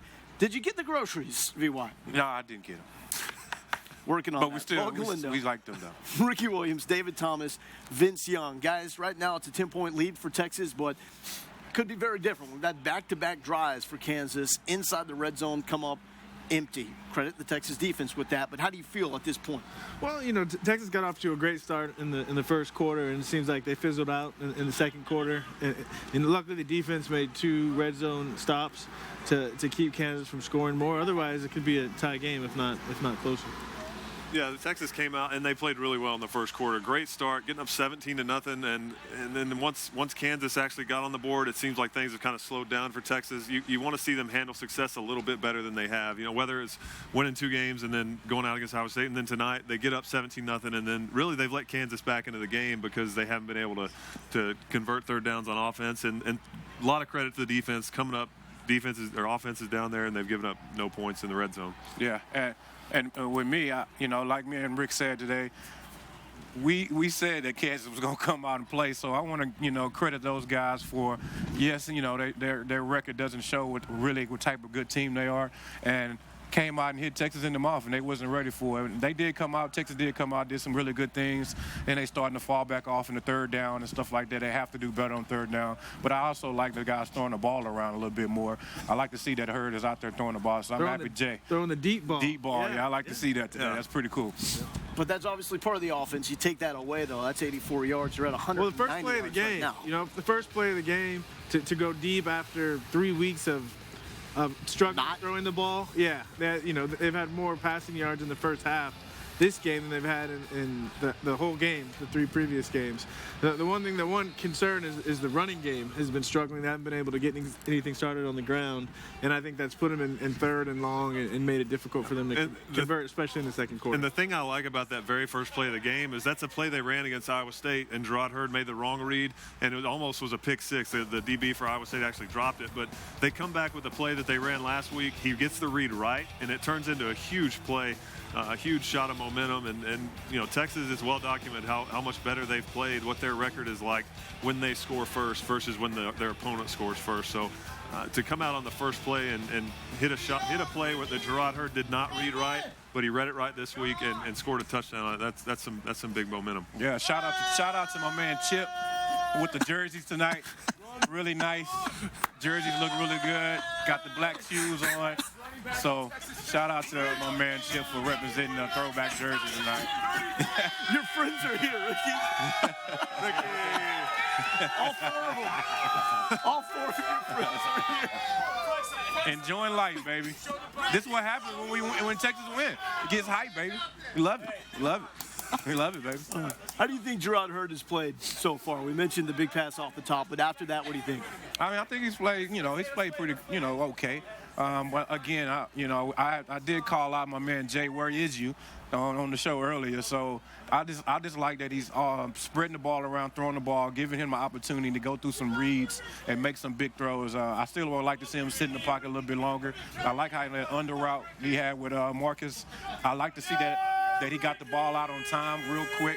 So that was good to see that he's been working behind the scenes at practice so he can have a better passing game this week. I think he's still having trouble trying to find out how to avoid negative plays. The fumble that cost the team, fumbling inside the 10-yard line, and I think it's tough. He's got to be smart enough to get rid of the ball before he gets in that situation. Yeah. I'd say this though, he's playing well enough. When he plays this like he has tonight, that's enough for Texas to win.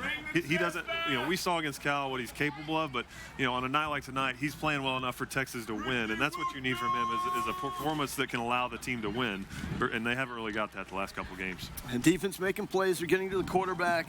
Another huge interception from Dylan Haynes. He just under the radar continues to make plays to set up a touchdown for Texas. Showman doing some work right now, as are we. When we come back, we'll have some highlights from around the Big 12, including, I would say, a pretty major upset. It's going to shake up the college football playoff picture.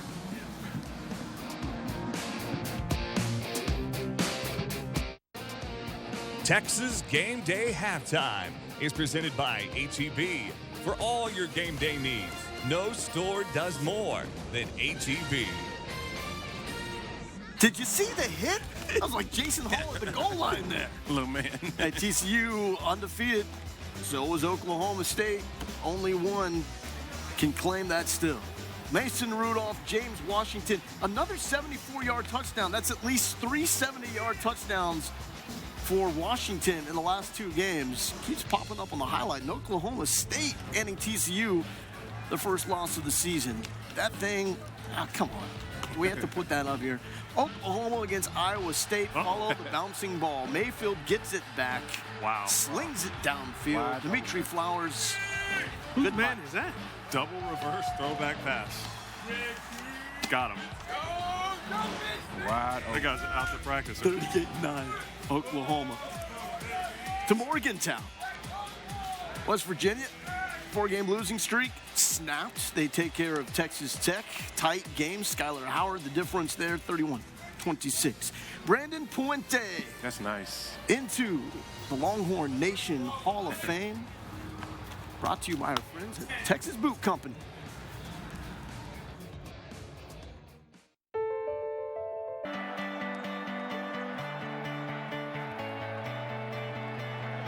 Now the snap, looking to throw again or to take off, but the Longhorns have it. Peter Jenkins back to pass. It's hurt. He's going deep downfield looking for John Bird. He caught it, and he'll shake a tackle. Sing it late to this one. Mills back to throw to the left side and picked off by Dylan Hayes. Tyrone Swoops extends the Longhorn lead. Time for our halftime stats, presented by HEB. David, what stands out to you the most? Well, it's the time of possession, but it's also the third downs. Texas, that's something they struggled with last week against Iowa State. They're struggling with it defensively as well. And then Texas, 2 of 6 on offense. You got to be able to stay on the field. That will help with time of possession. Texas also only ran 31 plays compared to Kansas's 41. They're just Kansas on the field a lot more than Texas. How's your pantry looking, VY? It's full. It's full? It's full. That's not going to help.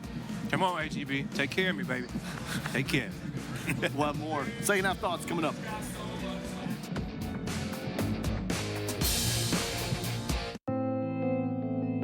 That's what VY is doing after this. Third quarter. That's coming up. And Texas has had some issues offensively. But, David, you've guaranteed that's about to change. 3 scores they'll have in the third quarter tonight. You're still sticking with that after the second quarter. 3 touchdowns. I got no other choice. It's game day guarantee points. 3 scores. Are we talking field goals? Are we talking touchdowns? Well, because I need 3 field goals would be best for me in my game day guarantees. But really, I just want to see Texas get some points and get a win.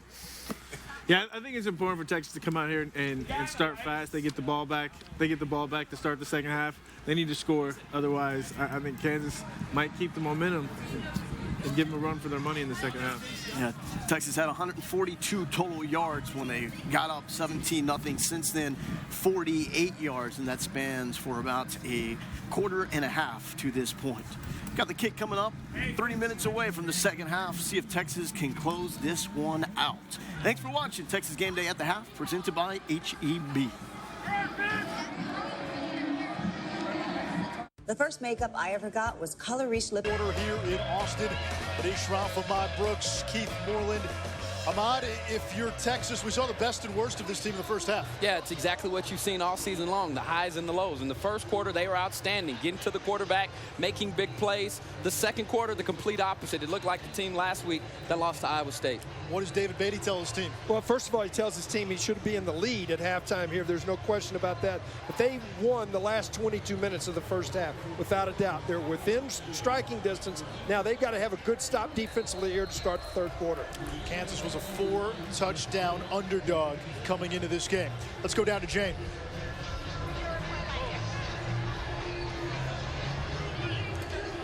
Yeah, I'm here.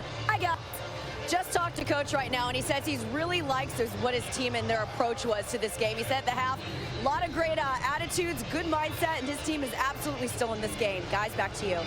And no question, you look at the last 2 Kansas drives in that first half, got inside the Texas 10, 0 points. 3 turnovers in that first half, still just a 10-point game. Here's DJ Johnson. And he dances to the 16-yard line, and that's where Texas will start. That play looked like it just wasn't hitting on all cylinders. It looked like it might have been designed to go right, and that's what they may be talking about here. But something didn't seem right. DJ Johnson didn't have many blockers out in front of him, Keith. I think the ball carried him off away from where he was trying to go that time, and he started looked up and says, I can't go to the right, I've got to go to the left. Not great starting field position for Texas. They need to come back and establish the run. The one thing that jumped off the page to me at halftime, the inability to run the football by Texas was really evident in that second quarter. They'll run it on the first play of the third quarter. Foreman, and he is to the 24-yard line, a gain of 7. up-tempo offense here, and Foreman is the guy that can get you going with his power running style and his ability to really put pressure on defenders by his physical style of running. Back to Deontay Foreman. And finally wrestled down by Fish Smithson. But Foreman picks up a first down. They've had success throughout the early part of the year running in the two-back set. They come out here starting the second half with two backs in the backfield. And an emphasis on keeping it on the ground, Keith. And I think you challenge it. If I'm the head coach, if I was Charlie Strong at halftime, I'd come in and say, folks, we're very lucky to be in the league. We need to go back out, establish the line of scrimmage, and run the football downhill. Given the profile of Kansas, a winless team, one that's been outscored by almost 40 points per game against Big 12 competition, a close win here plays almost like a loss. On the ground again. And a gain of a yard by Foreman. We've seen every carry so far to start the third quarter. This is a Texas team that has not scored a third quarter touchdown in each of the last 4 games. And that goes back to starting games fast after halftime. Their inability to be able to get drives, sustain drives, and make it to the other side of the field and score touchdowns. Hurd on third down, rolling to his right, throws on the run. John Burke with the first down catch, and Texas moves the chains. Best throw that I've seen him make all day today. It was on time, on rhythm, and on the money. Watch him here, moving to his right. And Keith, you said it earlier in the second quarter. He had one of his better throws in the second quarter, and he comes back here, finds John Bird on a comeback. It was a nice route, but watch the quickness here. He threw that ball. That ball was out of his hands before Birdie came out of his break. With an 84-yard touchdown catch in this game. Jonathan Gray now, and a flag. Rhythm. Get into a rhythm, and then all of a sudden you see a flag. Takes you out of what you want to try to do. False start. Offense. Right guard was going down in the snap. 5-yard penalty. First down. Like Patrick Vahe there, number 77. Charlie Strong rocking the sweatshirt to start the second half. Temperature change a little bit. Well, the temperature could change in other ways. This outcome isn't favorable for Texas. Here's Gray. Changes direction. He's got the 40 and stumbles out of bounds at the 43. Yeah, that play was designed to go right, and there was nothing there. I mean, and this looks like he was running around hopelessly, but, you know, give Jonathan Gray credit. It was designed to go to the left side of your screen. He has to cut back. He makes a couple guys miss. Very innovative play and creativity shown there from Jonathan Gray. Here's Hurd, speed option. No gain. So third and long for Texas. They ran right into the blitz on that particular time. Yeah, sometimes a blitz is, you know, people say run blitz. There's no such thing as a run blitz. I'll tell you, you're blitzing, you're blitzing. True. If the pass play's going, it's a pass play. If it's a running play, you hope that the opposition's running into your blitz, and that's exactly what happened. This is a big play for Kansas right here to get off the field.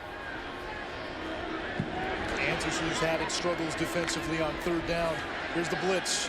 Pressure from up the middle by Roberts. The ball is tipped, and it's incomplete.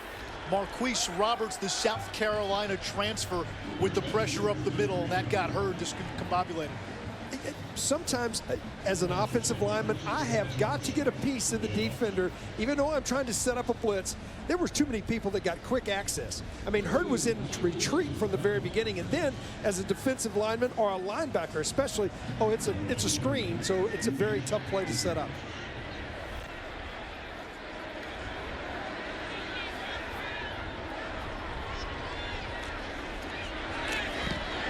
Ryan Shadler to return this punt. Shadler with a fair catch at the 19, a 38-yard punt. Texas scoreless on its first drive of the third quarter. Kansas football when we come back. Everyone is talking about My All-American. The story of the first half for Kansas, missed opportunities, Ahmad. Yeah, I mean, you look at it here. They get stopped there on the 1-yard line. Jason Hall comes up, makes a big play. They fumble into the end zone. Can't recover on a 4th down. They come back here. They get a costly turnover from Hurd, and then it goes off the upright. And the last 2 times inside of the 10, they come away with 0 points. Just an amazing turn of events there for Kansas. Texas shows blitz.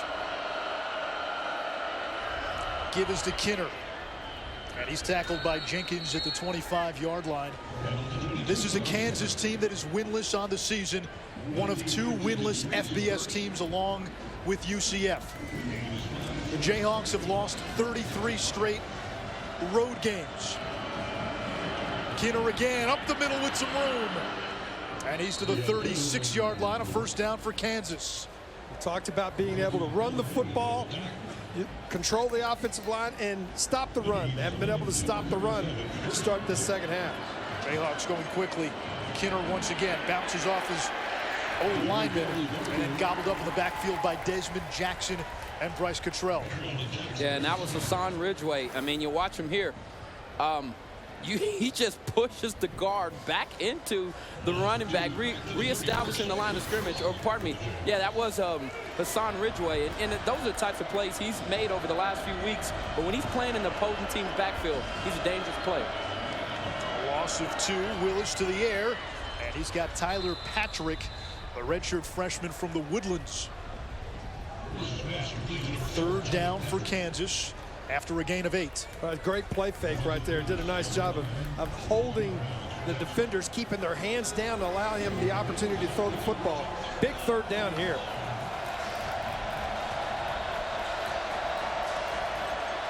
Willis to throw. Jefferson bats it down.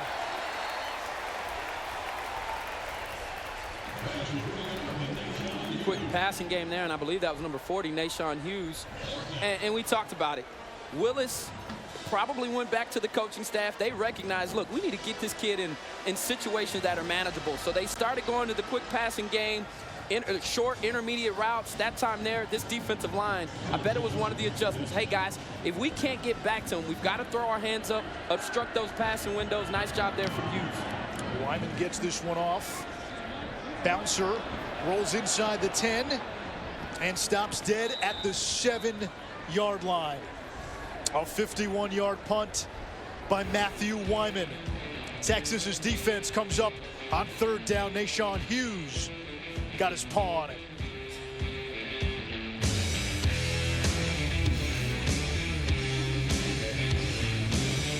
Catch Rewind with Charlie Strong. Coach breaks down game film and offers post-game straight talk as he leads the Horns this season. It's not about the opponent, it's about us. Rewind with Charlie Strong, Monday at 7 only on Longhorn Network. Today we're going to talk about trucks. Works for me. Which truck brand do you think offers best-in-class HD towing? Ford. I would say the Ram. Okay, let's move to the second door. Best V8 horsepower. The Ram. I say Ford on the V8. Chevy. What about this year's Motor Trend Truck of the Year? Chevy. What do you think? The Ford. The Ford? There's no reason why they shouldn't be. Let's see how you did. That's the Chevy Silverado HD, the Chevy Silverado, and the Chevy Colorado. No way. Chevy. Wow. That's a clean sweep. Stand out from the crowd as a super fan with your new Specialty Toll Tag. Specialty Toll Tags combine the same benefits of standard toll tags with your favorite team colors. Open a new account or upgrade your current toll tag by visiting one of our locations, calling NTTA, or visiting specialtytolltags.com for more info. Make other fans burn orange with envy by sporting a Texas Longhorns toll tag and scoring big toll tag savings. UT toll tags are available now for $19.99 and provide the same benefits as a standard toll tag. Open a new account or upgrade your current toll tag by visiting one of our locations, calling NTTA, or visiting specialtytolltags.com. Introducing. Texas will start inside its own 10-yard line. Second possession of this 3rd quarter. Longhorns leading by 10. Texas has to go 3-1 down the stretch to become bowl eligible. This is one you circle on the calendar before the season, and you say you got to beat Kansas. Oh, absolutely. And you look at the scenario that's in your 3-5 coming into this ball game. You got to put yourself in position because you haven't played well on the road, and 2 of the last 3 ball games are on the road. Foreman with some running room on the edge.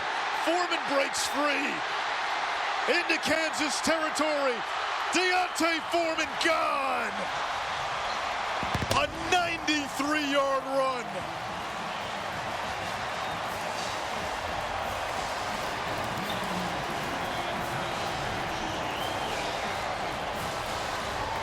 I think we just saw Foreman grow up. Guys, I've seen him pound on the ground. I've seen him have some breakaway runs. We saw it at Oklahoma. But never have I seen him hit the corner, burn past DBs, and then leave them in the dust with breakaway speed. And if this young man can prove to do this, I mean, you're looking at a running back that I think this Texas team already likes his physical style. But if he can be a home run hitter like that, this could be the next great running back for the University of Texas. Texas's 2 longest plays of the season have come in this game.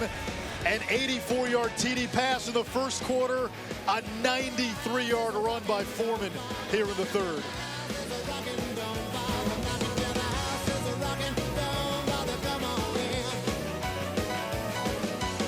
Texas baseball, we need to build. Longhorn Network, presented by My All-American, is brought to you by Yamaha, makers of Viking side-by-sides. Yamaha, real world tough. D'Onta Foreman just ripped off the 3rd longest run in Texas history, a 93-yard touchdown, longest since 1967. Wow, that was impressive. And Rose kicks this one out of the end zone. Well, he does a nice job of using the speed at the end, but this great blocking right up front, right on the outside as they seal the corner, and then he gets to the corner right there, and then right here. Ahmad, you and I have gotten to see this young man a lot, and we're both excited about this young man as a running back, but I have not seen that speed before. That is a game changer right there. Yeah, you're right. And Connor Williams, nice job of sealing it here. And even the down the field blocking down the wide receiver, his brother, twin brother, the other Foreman, opening up the lane. But the breakaway speed, that is exciting. And if you are looking and you're a Texas football fan, we've seen this young man be a bruiser. But to be a back that has breakaway speed, that's when you're going to the next level. Taylor Cox on first down. And he's to the 29, a gain of 4. Cox, a 25-year-old senior who returned to the field last month against Baylor. It was his first action in 2 years. It's been an injury-plagued career at Kansas. An Achilles injury wiped out all of last season, and he took a medical red shirt in 2013.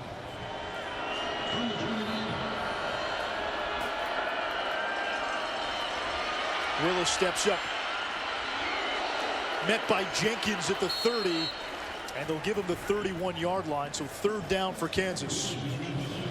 Well, they changed the complexion of this game. A little more energy out here in the 3rd quarter, no question. 93-yard run will do that, but the difference is that defensive front getting pressure now.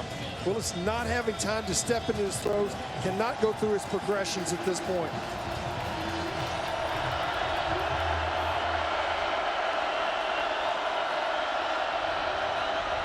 Jefferson blitzes off the edge. Downfield and incomplete, intended for Crawley. Bolton Hill on the coverage. Yeah, this is good coverage. And the concentration there. He didn't give up on the play. Hill didn't. And you'll see at the end of this thing, watch his right hand. The ability there, if he gives up on that play, that's a catch on the sideline. But the young freshman growing up right before our eyes, those are the types of plays that you expect veterans to make. When you beat, sometimes you get your dauber down. In between the play, you give up.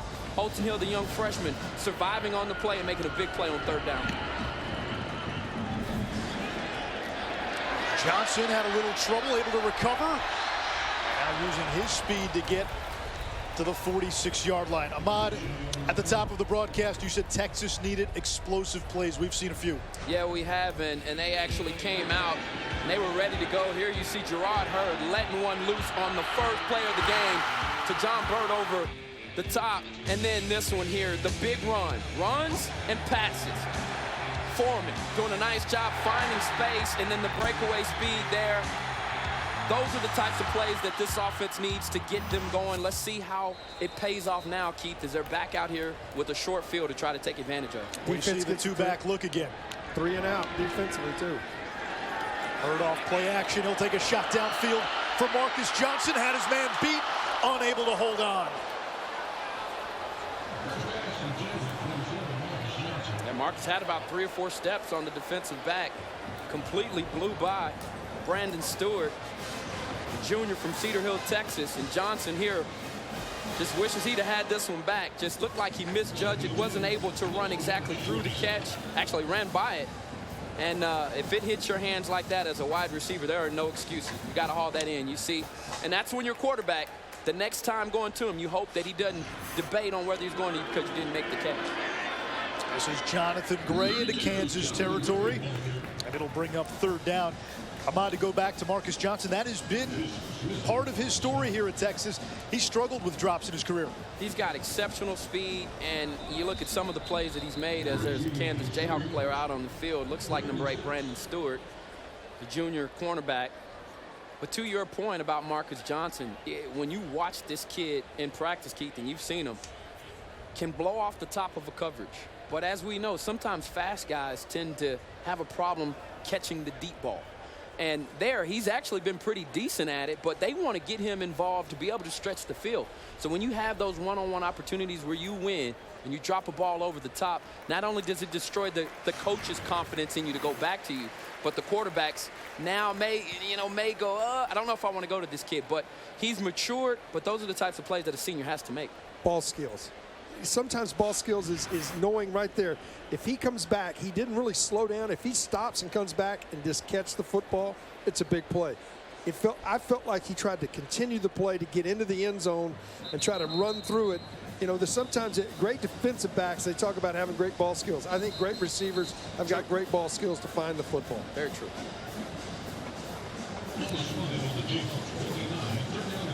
Third and 6. Texas needs to get to the 43 of Kansas.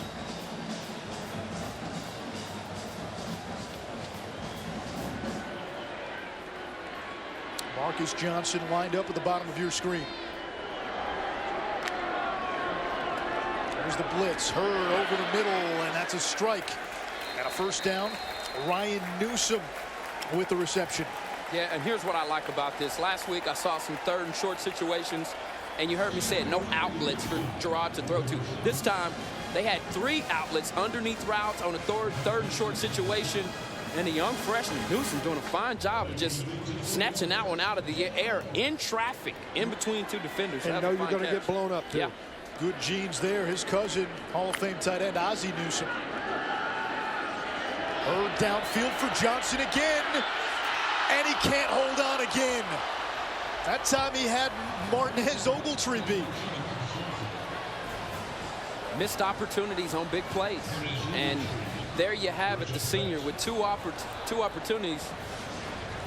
There's some contact right here. Is there contact right before that? Get his arm pulled down. I believe that right arm's getting pulled down before the football gets there. It did. And look where the official's at. It's hard for him to see that because he's on the backside of the play. But as a wide receiver, once again, it goes back to if it hits you in your hands, you got to come up with it. Hurd, far sideline. That's caught. And it'll bring up 3rd down. Caleb Blewett with the reception. 5th catch of the year for the tight end. Yeah, I'm really excited about his development, and one of the most unselfish players on this team. He's played defense, offense, he's played it all. And then when you talk about the middle of the field threats, he's really helped stabilize this group as much as he can, because Texas right now is in dire need of having a middle of the field threat at either the H-back position, one that can catch passes, or at the slot wide receiver position, a bigger body that you can bring in as a big target. Here's the blitz on 3rd down. Hurd. And that's how he overthrew Newsome, so 4th down for Texas.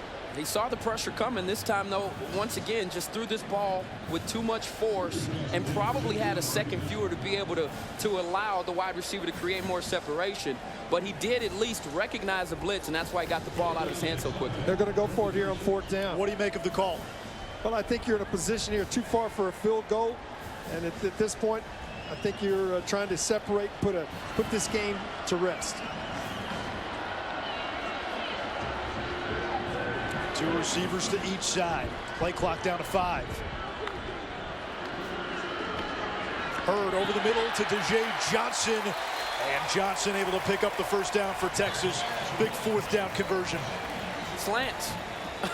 The last 2 conversions have come on slants. And I'm just glad that Jay Norvell is calling those routes today and that the wide receivers are running those routes and catching the ball. Because when you've got a young quarterback that's still trying to develop his passing game, I mean, look, put it in front of his face like I said in the first half. He can't miss wide receivers that are running in his line of view. And that time there, Hurd with a big connection there on fourth down. Again to the air. That's Burt, turns the corner. There's that blinding speed. And the former hurdles champion of the state of Florida picks up 19 yards. That's an excellent job of a quick step drop, paint it to the outside, and then make the move for Burt right here. Watch him try to finish. He was trying to hurdle right there to get into the end zone. I like it. Just a simple hitch route. And he just does the rest. Burt, you know, has been known as a deep threat. That time they're trying to show that he can take it the distance from short distances as well. 3 catches, 115 yards for the freshman out of Tallahassee. Foreman into the end zone untouched. And Texas starting to pull away. That 2-back set that you like so much, Keith, and we talked about the unselfishness from both Foreman and Gray when they run this set. And that time there, Gray comes up with a big block to seal off and opened up the hole there for Foreman. I really like how they work together in that set. I'm with you. I really like the set in the offensive line. Big hole that time.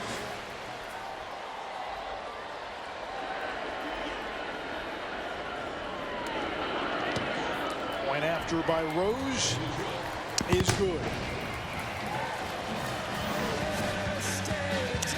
Deontay Foreman with his second touchdown run of this third quarter.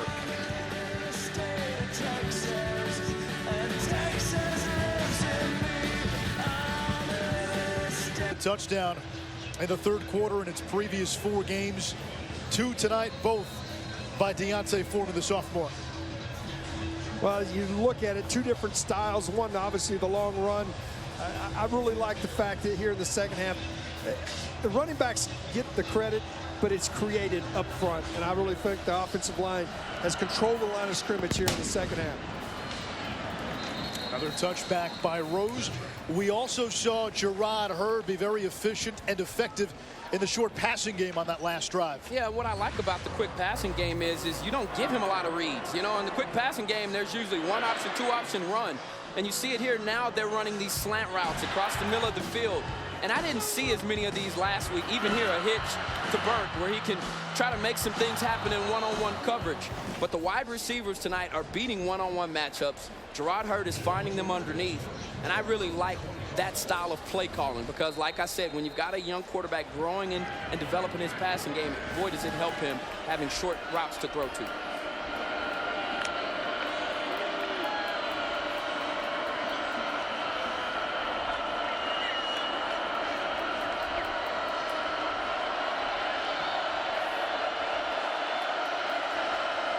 Keon Kinner on first down. Breaks the tackle, stiff arm, and finally dropped at the 40-yard line by P.J. Locke. First down for Kansas. There's Ryan Willis, true freshman, making just his 5th start of the season. Michael Cummings was thought to be the starter in spring camp, but he tore his ACL in the spring game, and it's been a revolving door. Jeremiah Booker taken down at the 45-yard line. Montel Cozart was the starter to begin the season. He's out indefinitely with a shoulder sprain. You had DeAndre Ford, who came in for an injured Cozart. Ford out for the year with torn thumb ligaments. And Ryan Willis, who was not plan A, B, or C, but plan D back in April. Wow. Now the starter, and he's played well enough to convince this coaching staff he's also the future. And that time, he's eaten alive by Desmond Jackson. Yeah, just a simple 3-man rush, and he goes unblocked right up to middle. And you'll see it here. Nobody touches him right in the middle of the field. Nice swim move there by Desmond Jackson. They like to call this kid Tank. That time there, just rolling over the quarterback. Miscommunication up front, though. let a guy loose like that with a three-man rush. Yeah, true. And that's just a miscommunication.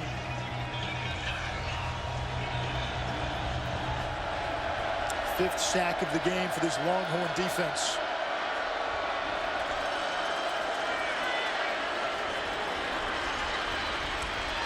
Skinner across midfield, first down and more. Still on his feet, the ball comes out. It's loose. And P.J. Locke covers it up for Texas. Fourth turnover for Kansas.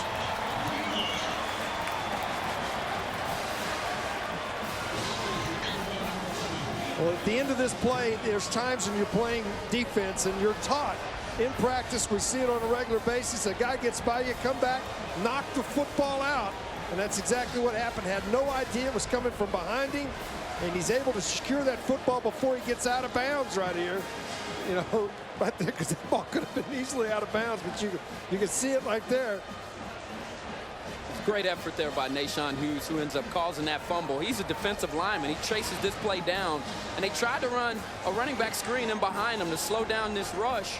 And he puts his foot in the ground, changes direction, heads back down, chases down a guy that's much smaller, much faster. And the effort there at the end of the play is what resulted in the turnover. And P.J. Locke doing a fine job of concentrating and keeping this ball in bounds. I think this is They might have to look at this. Yeah, I'm not sure he possessed that ball. Sidelined by Texas. The play's under further review. If he got it, he's got to possess it inbounds. When he first got it, if he possessed it, I believe it would be a turnover. But when he finally secured the football, his feet are out of bounds. His legs are out of bounds at the end of this play. So I'm not sure we get a chance to see it again right here. When he first possesses the football right here, is he down inbounds? Does he have full possession? And the ball gets away from him right there. So I'm not sure he has possession, and then by the time he secures it again, he's out of bounds. Well, at that moment, if they say he possessed it, the ground, remember, can't cause a fumble. You're right. So if he possesses it, he then becomes a ball carrier. And the same rules would apply. And if the ground causes the fumble, if that's how the referees see it, it would be Texas ball. If they rule he didn't possess it, and then the ball came out, it's going to be Kansas ball. And remember, the ruling on the field was a fumble recovered by Locke. So indisputable video evidence to overturn that. And, you know, looking at that a second and third time, I think he might have had possession, and then the ground forces it loose. But that's going to be the official's call. And again, indisputable video evidence is what you need to overturn a call. This is a great job by Hughes right here, though. Coming in from behind. You can see that right hand going in there to knock it out as he's making the play. Then great hustle down the field. I mean, when you're a defensive lineman, that plays by you. Here comes the call. After further review, when the Texas player finally recovered the ball, he was out of bounds. So therefore, it's a forward fumble out of bounds. The ball goes back to the spot of the fumble. Kansas retains the ball, 1st and 10 at the 34-yard line. So it was ruled that Locke never possessed the ball inbounds, and a break for Kansas.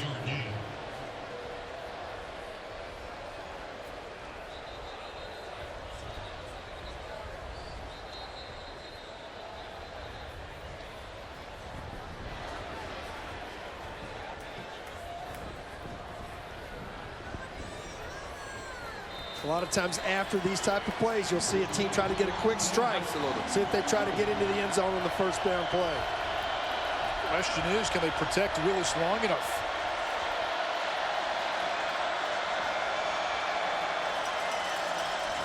It's a run to Cox. And he's taken down by Malik Jefferson, the freshman from Mesquite. Jefferson, the crown jewel of Charlie Strong's 2015 recruiting class.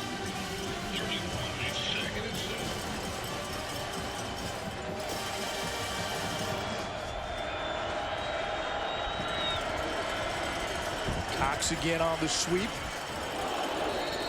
And he's dropped 3 yards shy of the first down marker. So 3rd and 3 for Kansas. That's what I really love about Holton Hill. Hey, he tries to play like a complete defensive back. And I remember when I was here, Dwayne Aquino used to say, don't be the guy that covers well but doesn't come up and strike a blow. And you see it here, boom. I mean, he lays into him, and Holton Hill's a big frame. But I love his aggressiveness. The fact that this young man wants to be a complete defensive back. He just doesn't want to cover guys. Hassan Ridgeway being helped off the field.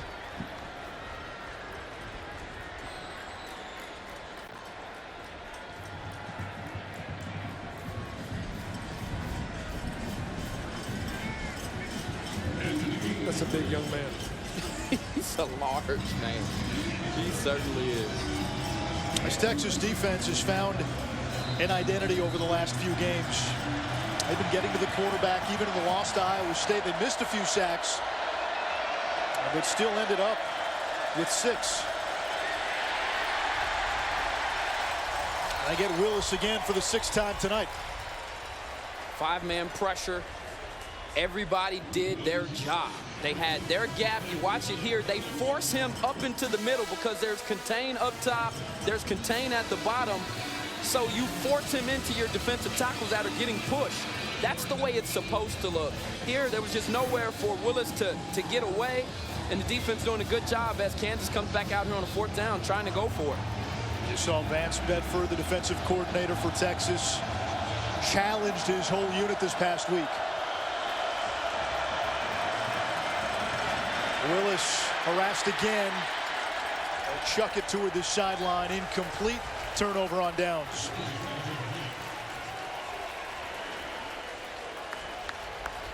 They just brought more people than Kansas could block that time. And especially when you've got a 4th down and nearly 10 yards to go, you got to have a little time.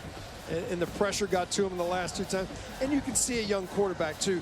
He's got to look and find a hot receiver. Yep. And it's one of those things where even though you've got to throw it short and hope your guy makes a move to make the 1st down, but you just can't hold the football. Again, that's experience. There's no substitute for it. Deontay Foreman has had a big 3rd quarter, a couple of rushing TDs, including one for 93 yards. Here's Burt. And Burt on the end around is going to be corralled for a loss of 2. Our Toyota turning point. We're going to give it to Deontay Foreman. 2nd series for Texas in this 3rd quarter. Ahmad Brooks said he didn't know Foreman could run like this. No, I mean, he's separating from defenders. And number 8 there is a cornerback, Brandon Stewart, and he kept the distance. And, you know, I remember a back that I played with here that used to lean that head back like that named Ricky Williams when he got in the open field. I'm not calling him Ricky, but boy, did it remind me him breaking a big run like that one. A gain of 7 yards. I'll tell you what, Ricky Williams in his career had some big games against Kansas. Yeah. We've seen some big games from Texas running backs against the Jayhawks. Cedric Benson had one. Who was the guy when you were here? Hodges Mitchell. Yeah, my guy. We used to call him Super.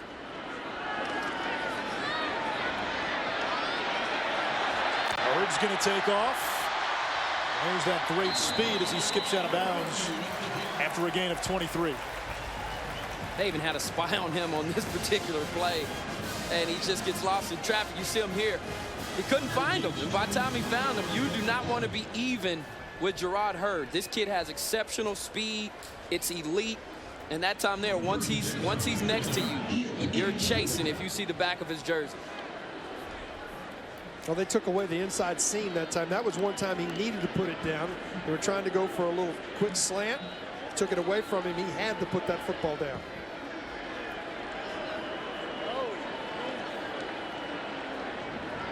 They will take this to the 4th quarter.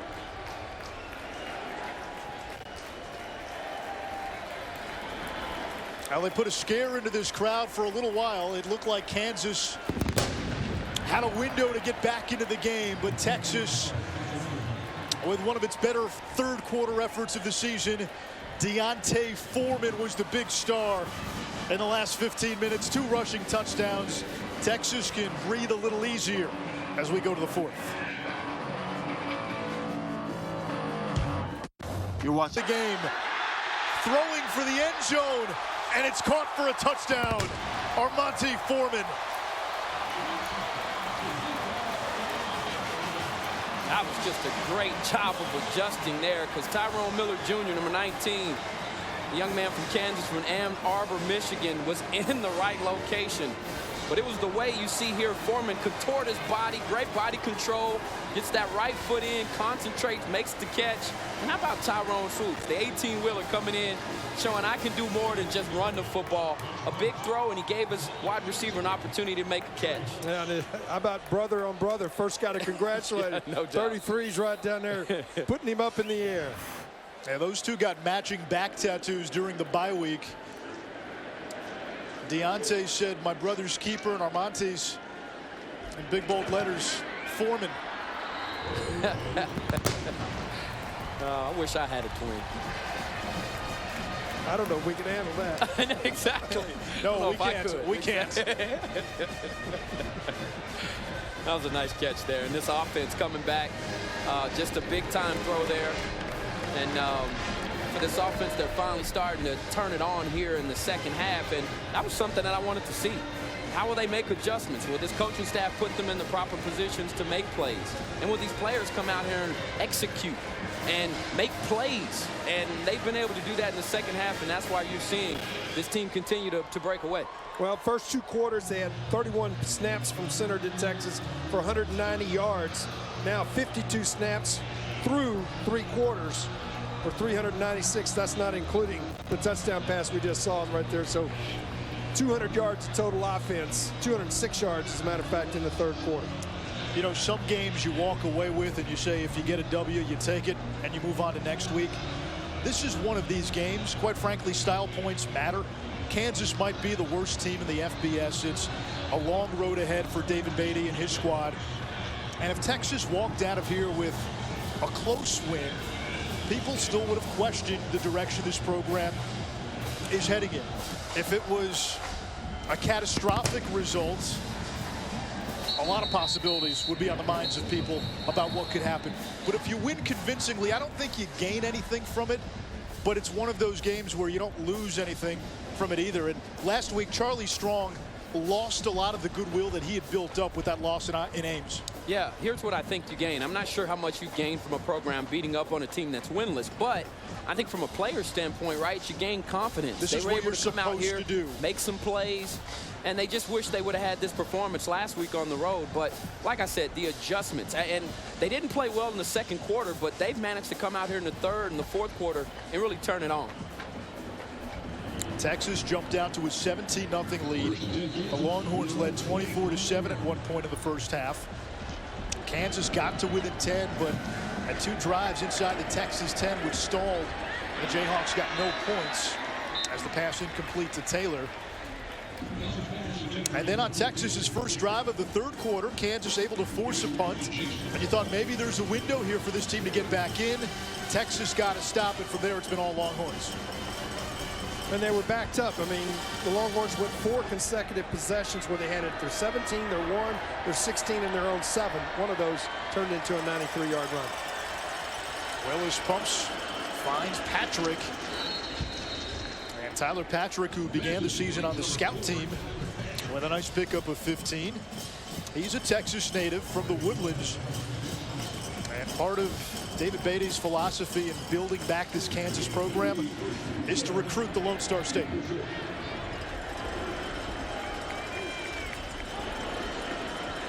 Both of these teams have used an awful lot of young players tonight. Both teams getting deep into their rosters tonight. We expected that both teams would, and we saw really in the first half both teams play a lot of young players.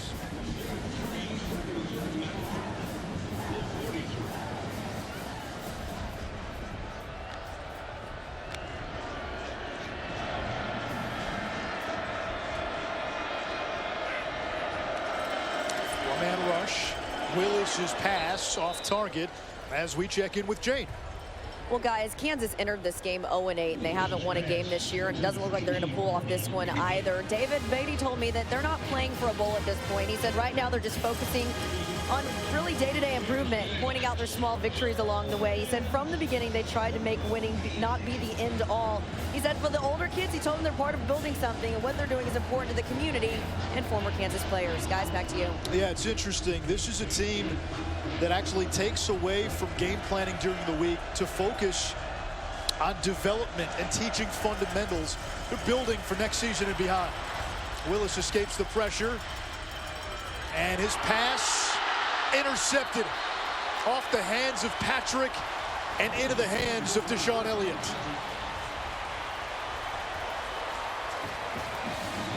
This is a great individual effort by Elliott. Willis trying to make something happen as he gets outside the pocket. He gets away from the rush. He gets outside. This ball's tipped. He throws it back to the inside. But watch the end of this play. It is a really outstanding catch. It's a piece of it. That's hard to do at a dead run. Keeps it up off the ground. Wow. That's just a great effort. Yeah, it is. And when you look at this kid's frame, he's got some incredibly long arms. Reminds me of a guy that I played with, Quentin Jammer, who had these long arms. But that time there, I think it really benefited him. Texas in control, 45-14.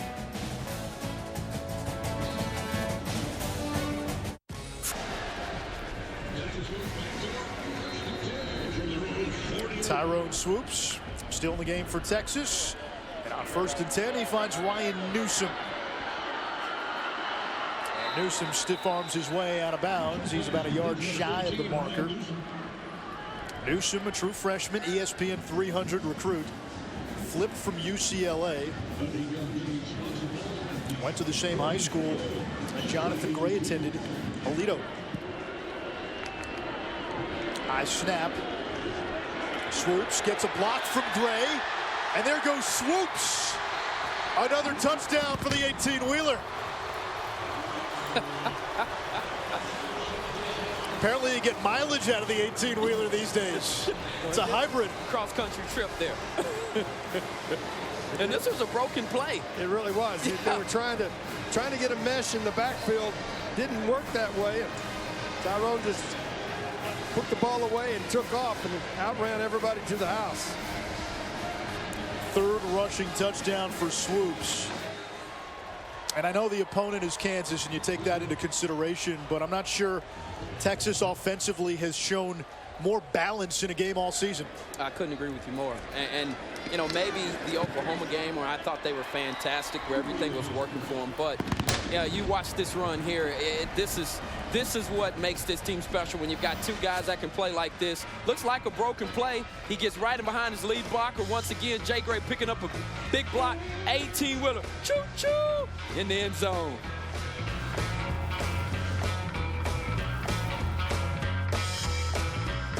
Tyrone Swoops may have lost his job as the team's starting quarterback, but he's found a role on this team, and an important one.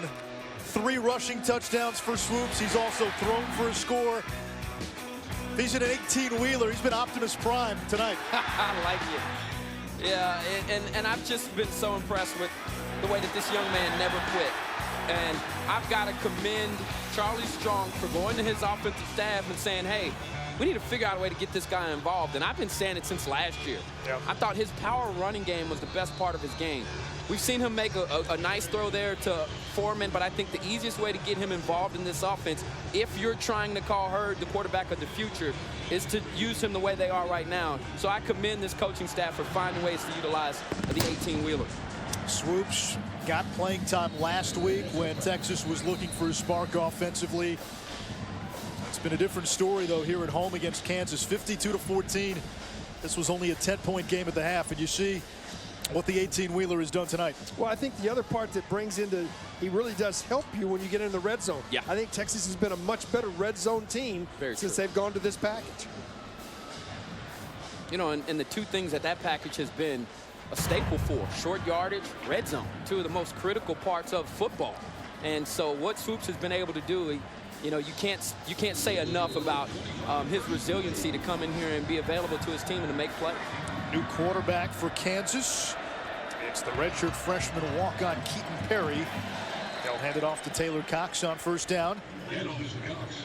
Perry from Arlington, Texas.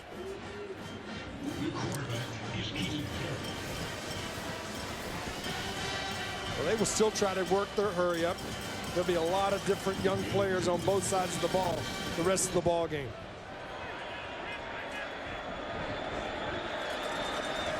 Screen pass. And that's Booker. Run out of bounds by Devontae Davis. Jeremiah Booker, another one of the building blocks for David Beatty, a freshman from College Station. Missed the first half of the season, coming back from a collarbone injury. But he's a guy that over the last few games has developed some chemistry with Ryan Willis, the starting QB. Yeah, coming in with guys that are part of your class, you're much more inclined to find that connection with them.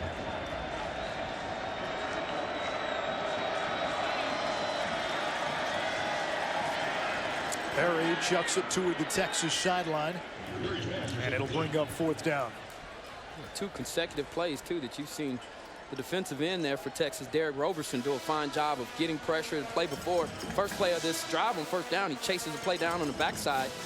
And he's had a few plays this year. I believe Kansas State also had a couple plays where you wonder, who's this young kid?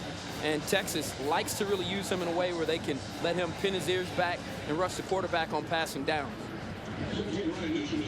Ryan Newsom back deep for Texas. Good kick by Wyman. Newsom lets it bounce. It takes a Jayhawk bounce.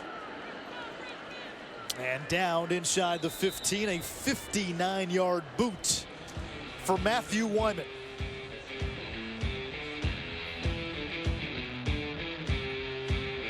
Texas football on Longhorn Network is presented by My All-American, starring Aaron Eckhart and Finn Whitrock, from the writer of Rudy and Hoosiers, in theaters November 13th, rated PG. And in part by Chevy Silverado, official truck of the Texas Longhorns. Welcome back to DKR. Anish Shroff, Ahmad Brooks, Keith Moreland, Jane Slater. Ahmad, Keith, would you guys jump out of a plane with a parachute? I'm not jumping out of any airplane that's still going. If it's going down, I might go, but I ain't going while it's How much liquid courage would you need to do that? A lot for me. I'm scared of heights. I'm not jumping out of a perfectly good airplane. No question. 52-14. Texas has shut out Kansas 28-0 here in the second half. Foreman's had himself a big game. Another big run. He's to the 38-yard line. A 1st down for the Longhorns. Well, it's been a little bit of a nutty day in college football. It's an outstanding run again, showing his power and speed. A good job up front by those guys up front. We saw Clemson get down early to Florida State, come back and win. LSU trailing Alabama as Warwick breaks the tackle down the sideline into Kansas territory. A gain of 21. In the Big 12, TCU going down to Oklahoma State at Stillwater. That's of significance. Michigan State losing to a Nebraska team. Ahmad, you and I saw Nebraska lose to Purdue a week ago. They bounce back and knock off a top 10 team. Yeah, I have a feeling that Michigan State just looked right past Nebraska with the way they played this season. And Nebraska had some fight in them.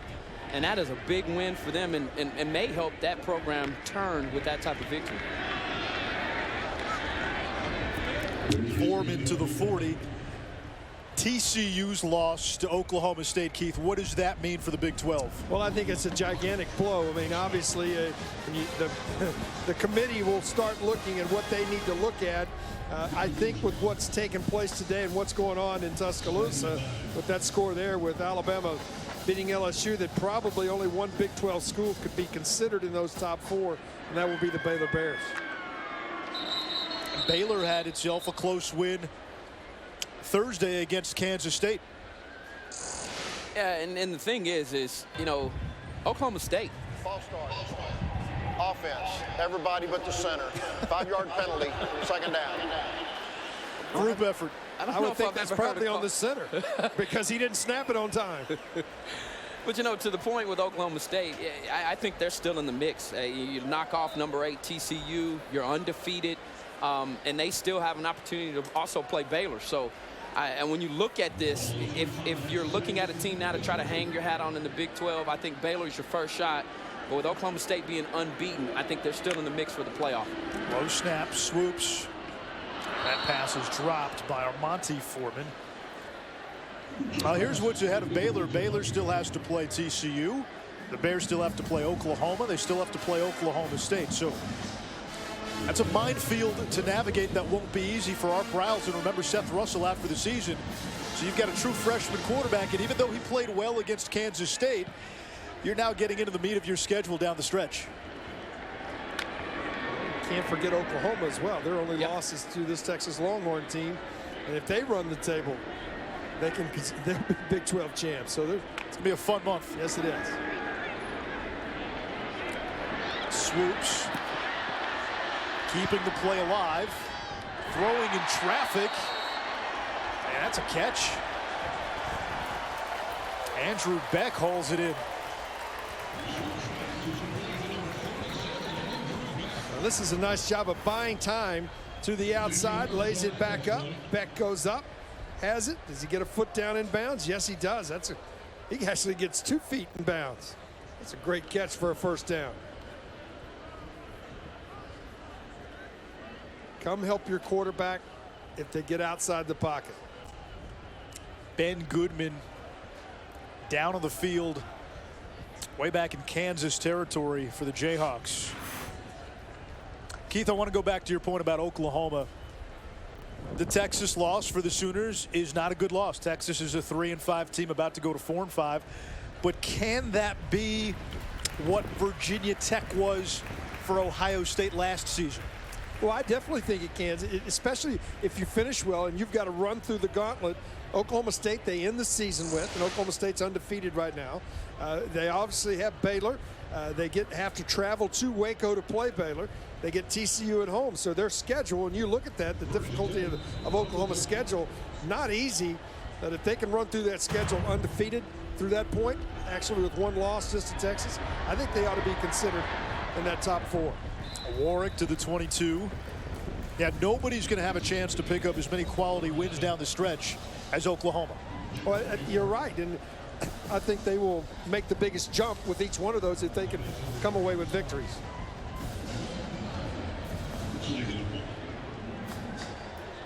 Kirk Johnson into the game at tailback, number 21. And this is Johnson. Zigzags inside the 15, dragging a tackler, and he's to the 12-yard line.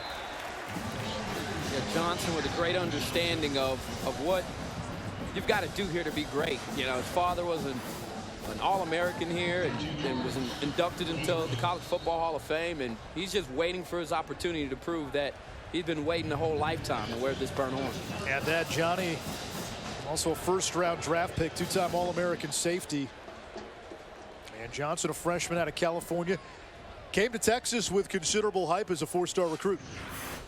Yeah, and then that backfield was full. I mean, there were some young guys there that were talented, and you see them getting his minutes, and that's how you get more reps, you know, but it's also how you gain your confidence. So, and Texas staff, when we talked to them guys, they said it. We want to play more young guys tonight. And I think as a staff, they've been able to do that. 1st and goal for the Longhorns. We want to make sure you stick around after the game for highlights, analysis, and discussion. Lowell Galindo, Vince Young, Ricky Williams, David Thomas on the Texas Game Day Final set. Texas Game Day Final powered by Chevy Silverado. You can also watch on the Watch ESPN app.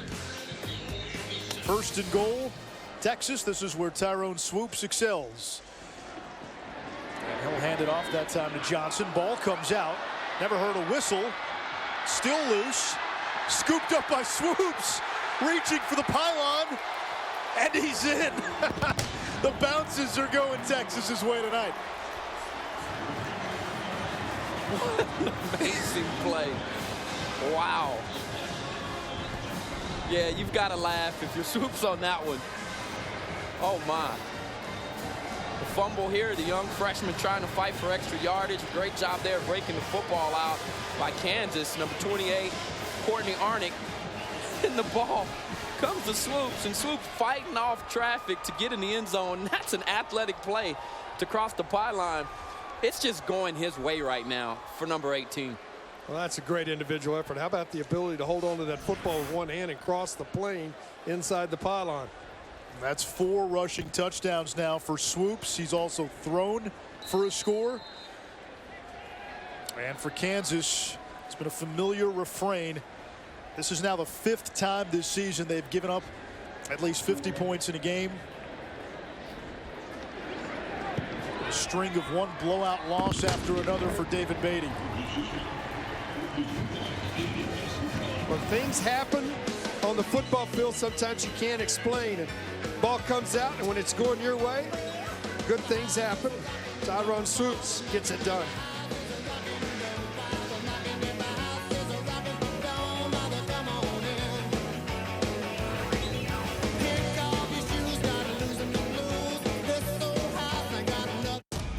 Ricky Williams, Vince Young looking on. They had some big games against Kansas in their careers.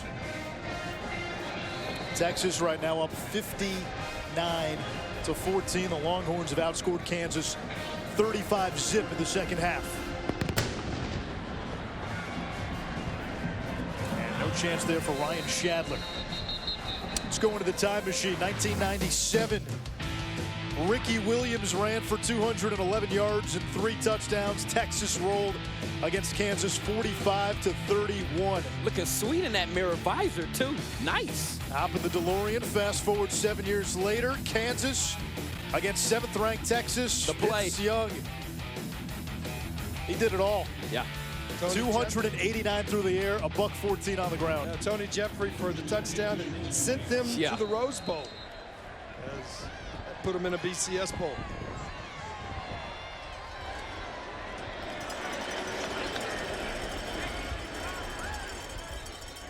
Cox getting the call on first down. It was interesting because Vance Bedford, Texas's defensive coordinator, pulled the old Rick Pitino speech during one of his midweek news conferences where he gave the old Ricky Williams isn't walking through that door, Vince Young isn't walking through that door. The guys in the locker room today can't live on the accolades and the accomplishments of those that came before them at Texas. You were one of the guys that came before them. Keith, you were as well. What did you make of what Vance Bedford was trying to say? Got to put your own stamp. I like the word he used. That, you know, there's an adjective you can use a lot of times for a lot of different things, but sometimes as a player, you've got to put your own stamp on that. You know, you can't look at Earl Campbell in the time that I play, or Roosevelt Leaks, or the James Streets of the world. You can't look. They're not walking through that door. What you've got to look at is the fact is that we've got the 105 players right here that are going to make it or break it, and that's what you got to get done. Well, you know, and here's the thing that I've always found interesting. When you play at a place like this and you're walking up and down the halls and you're seeing all the greats that have played here at this university, rather than seeing it as some mountain that you can't climb, I always thought it was a push. You know, I always thought that it was easy to get up for. When you're wearing the same jersey that Ray Claiborne, Jerry Gray, Johnny Johns, and some of the great defensive backs have worn, it's easy. So I always encourage the young players to come in, study. Make sure you know who these older guys are. Know the history of this university, because I think it really can help you down the stretch, especially when you're young, trying to find some motivation. Yeah, this is a young team. Their confidence at times has been shaken. A game like this, most people will look at the final score and say, well, this is what Texas should do to Kansas. But after what happened in Ames last week, from a confidence standpoint, Ahmad, what does this do for this Texas team? Well, the players thought that they could do this last week, and you that saw was part them of do the it. problem, according to the coaches. Very true. But you saw them do it versus Oklahoma. Then they come back and you know, have I thought a decent performance versus Kansas State. And so now you're sitting here and you're wondering, can we do this? You go on the road, you get shut out by a team that is not one of the better teams in this conference, and now you come back here, and this is a team that you were supposed to be. And to your point earlier, Anish, I think you're right. These are the types of statement victories you need to make when you're playing against an inferior opponent like Kansas. Cox able to move the chains for KU. I thought this second half, it's looked like a different football team than we saw in the first half. Quite frankly, they could have been trailing at halftime. No There's question, no question about it. So the first half, they came out, started quickly, as we talked about, was so important, but really got outplayed the last 22 minutes of the first half. But the second half, they come out here, they've scored 35 points in the second half, actually more than that. at this point for 59. 14 in the third quarter and 21 in the fourth. It is 35 in the second half.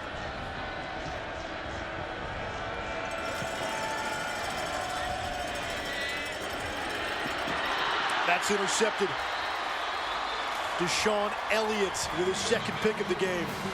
And as I'm looking at that last play, every member in the secondary was a freshman. Either a redshirt freshman or a freshman. And these are the guys, especially right here, Elliott. I know Ricky Williams coming into the year, this was one of his favorite players out of the class for the way that he was able to bring the wood and come downhill and hit. But I want you to see something here. You see how he gets outside of the numbers as a middle of the field safety? That is intimidating for a quarterback, because if you've got that type of range, what it tells me is those passing windows on the outside edges are now smaller. So you've got to get a good jump to be able to get outside the numbers, but you also have to have some talent. That time there, Elliott showing why this coaching staff said we need to get him on the field more, and he's making plays. First and 10 for Texas. We come up on 7 minutes to play. The Longhorns will run it just straight up the gut. That offensive line still pushing. Kirk Johnson on the carry. You want to get involved? This is the time you get involved. I know there's so many things. Well, the game's decided, yes. But to get on the field right now, if you want to get more playing time, you get on the field in these opportunities, you better do your job. It's not just mop-up time. It's time to go win a chance to play. What are coaches looking at when they study the film of garbage time? Effort, more than anything. You just want to see if guys are still coming out here and competing and not acting like the game is out of hand at this point and that you're up by 41 points. And so it's an exciting time, and I see some players that are warming up down here, even on the sideline. It looks like Texas is going to try to give some guys some opportunities to get out on the field and get some actual game reps. Other thing is they're looking at technique. What have we been working on all week? What are the techniques you got to use here, and see if you're doing the things that you're learning throughout the week. Absolutely. Yeah, you don't see the usual suspects out on the field. Dorian Leonard out there, Jake Oliver out there as well.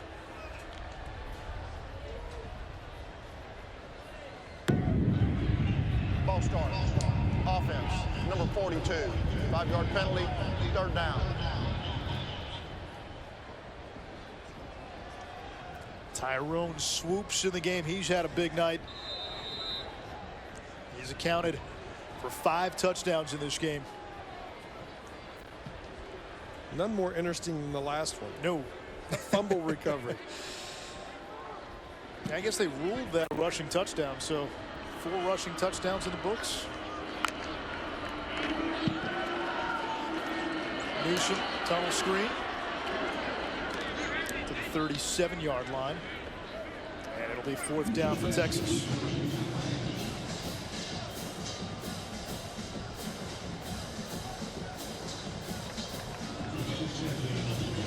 Still, one of the things that's going to be interesting to me to see what takes place in the next 7 days, Ahmad.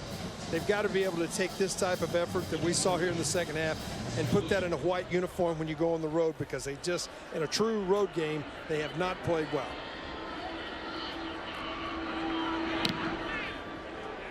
Ryan Shadler will watch this one sail over his head. He hasn't had many opportunities tonight. Been a roller coaster season for Texas. It all started in South Bend. You got the spotlight tonight. You have a national audience tonight. Back to throw is Zaire, looking on third down with time. Over the middle, caught the touchdown. Here goes Hurd to the 40. Gerard, 35-30, breaks the tackle. Signaling to this one. The kick is up, and the kick is no good. Unbelievable. Oh, bad snap. It goes off his hands, and he kicks it and goes out of bounds. Marcus Johnson goes in motion. They'll hand him the ball, trying to turn the corner. A stiff arm. Touchdown, Texas. Longhorn fans have been calling for a signature win for Charlie Strong. You have it. Lawson got a receiver in the end zone, and it's caught for a touchdown. We thought that we would have came into this game and been just ready to go play, and it just didn't happen. That last look said so much. This team had built momentum with wins against Oklahoma and Kansas State. There were good vibes going into that bye week, and then all that went away after the Halloween nightmare in Ames. Perry will keep this, and he's pushed out of bounds by Chris Boyd. And I asked Charlie, in our coaches meeting, I said, how much sleep are you getting? After a loss like that on the road, I mean, honestly, as a player, I wouldn't have slept. I can't imagine what he was doing as a coach. And he doesn't sleep much anyway. So he says, and as a coach, it's so difficult because he's out repeating the same thing to his players. And when you have a lack of response like they did on the road last week, it just makes you feel like you need to start over sometimes. And so Charlie Strong will be proud of this effort tonight. The players should be. Though, keep this in mind. This is still a team that is winless. And that's why I said you performed the way you were supposed to, but this is Kansas. So now you've got to come back. You get one day to celebrate. From this win. You get one day to celebrate, and then tomorrow you're back to trying to prepare for West Virginia.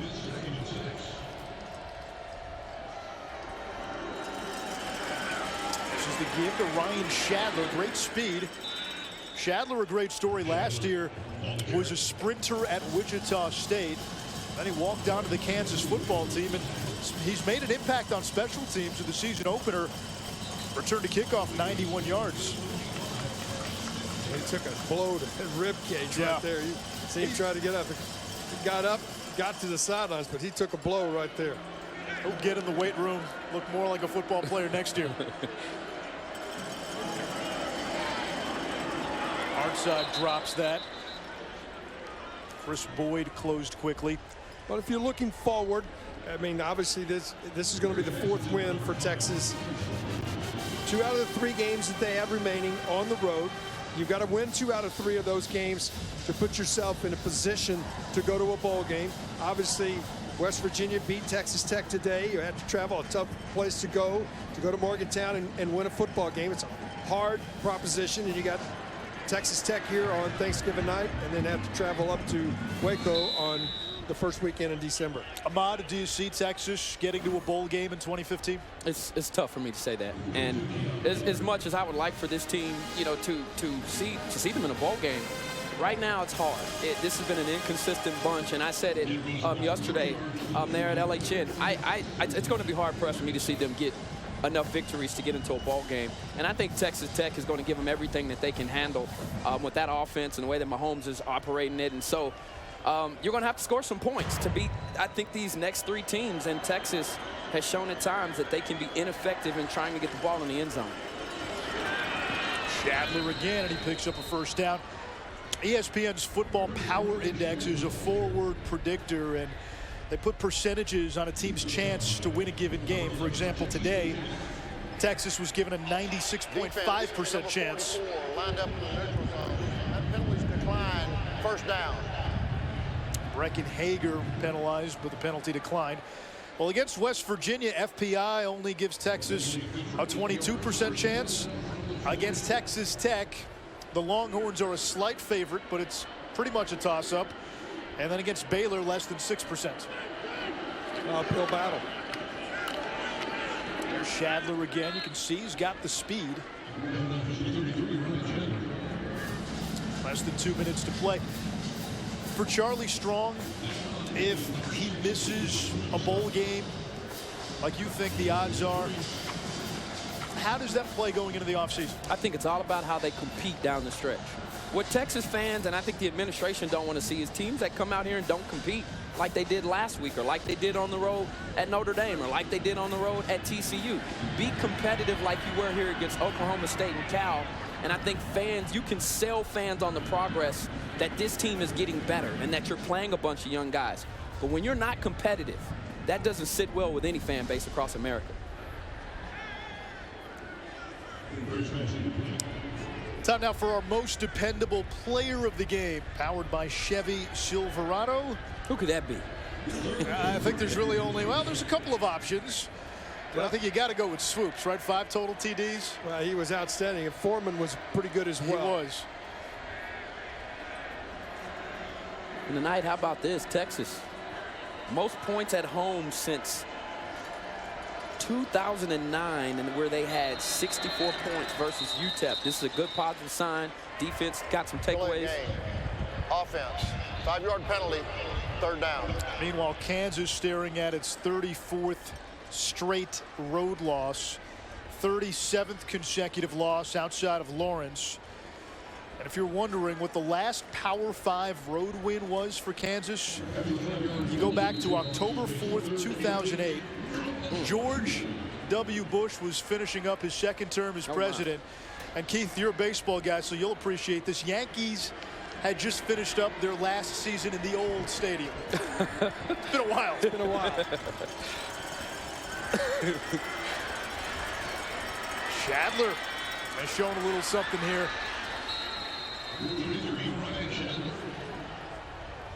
And you asked earlier, what are coaches looking for at the end of a ball game like this? The guy gets broke, he breaks out in the open field, and you see two defensive backs here that miss open field tackles. And when you're trying to get on the field, and they're both young players, but those are the types of plays where you prove to your coaches that you can be in situations where they can trust you. They can trust you. That's a great word. Perry for the end zone. He wants Crawley, who makes the catch for the Kansas touchdown. Yeah, just one-on-one coverage down here at the bottom. It was a stutter and go, a double move. Boyd didn't really bite on the double move, just didn't finish the play. And so many times you've seen this from Texas players all year, being in the right position and not making the play. Darius Crawley, a sophomore from Houston. Second touchdown of the season. Don't forget, Texas Game Day Final. Following the game, Charlie Strong will be on set. We'll hear from players. Lowell Galindo, Vince Young, Ricky Williams, David Thomas have you covered. Snap gets away. Loose ball picked up by Texas. That is a live ball. And Anthony Wheeler taken down at the 44-yard line. Well, there'll also be a penalty. You can't kick a ball on the ground, so I'm sure that flag will be, see how that's enforced here.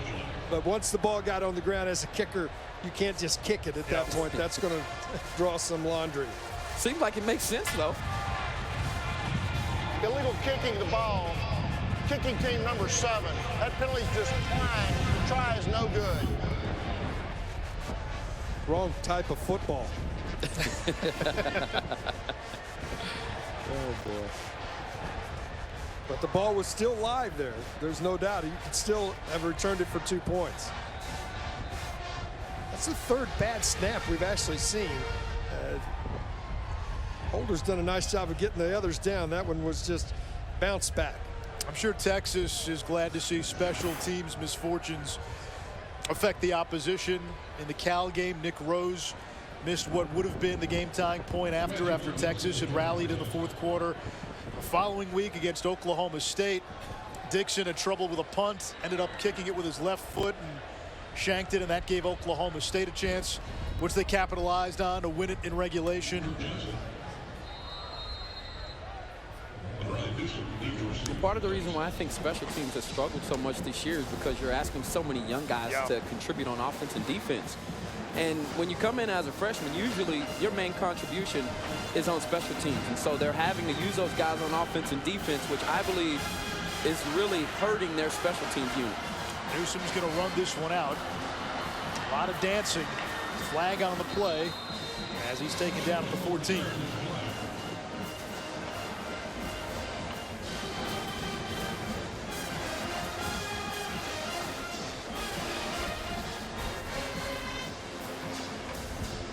Ahmad, one of the questions that I would present to you would be, there is no foul on the play for the block in the back. First down. The difference, I mean, we all know the facilities here at Texas are very good, and being in front of your home crowd and the way that they have performed in Coach Strong's tenure here at home has been very good. But where they've really struggled, it's been away. Is there something you would change, or some way did you go about to get that change, knowing that you got to go on the road 2 out of the last 3 ball games? Hard to do it with young guys. You know, on the road is all about chemistry. It's all about having an understanding as Texas makes a quarterback change. And we get to see Bryson Eccles, and he hands it off. I'm sorry, Trey Holtz, and quarterback, and he handed off to Gaston Davis. The grandson here, I believe, of Lou Holtz, getting in the game, and the guys on the sideline were hyped that he was coming in. Everybody was dapping him up, was excited he was going to get a chance to play in a real game.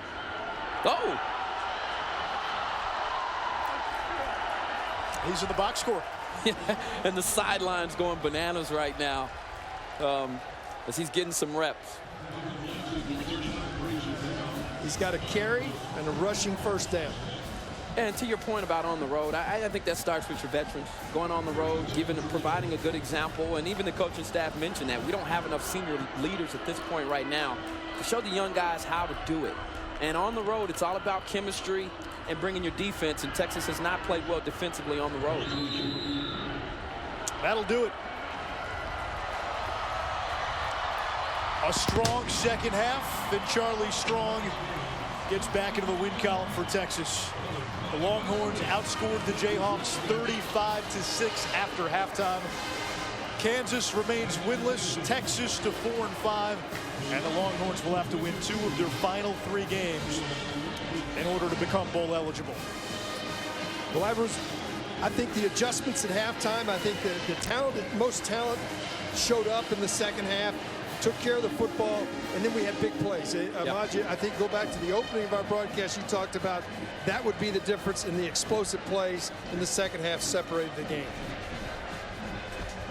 Texas Game Day Final powered by Chevy Silverado is next here on the Longhorn Network. Tyrone Swoops, all smiles, the 18-wheeler, accounting for 5 touchdowns in this game.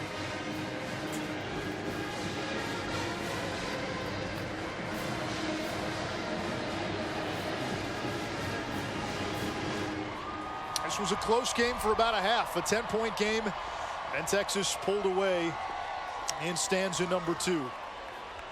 A balanced effort, 300 yards through the air, almost 300 on the ground for the Longhorns as they take it 59-20.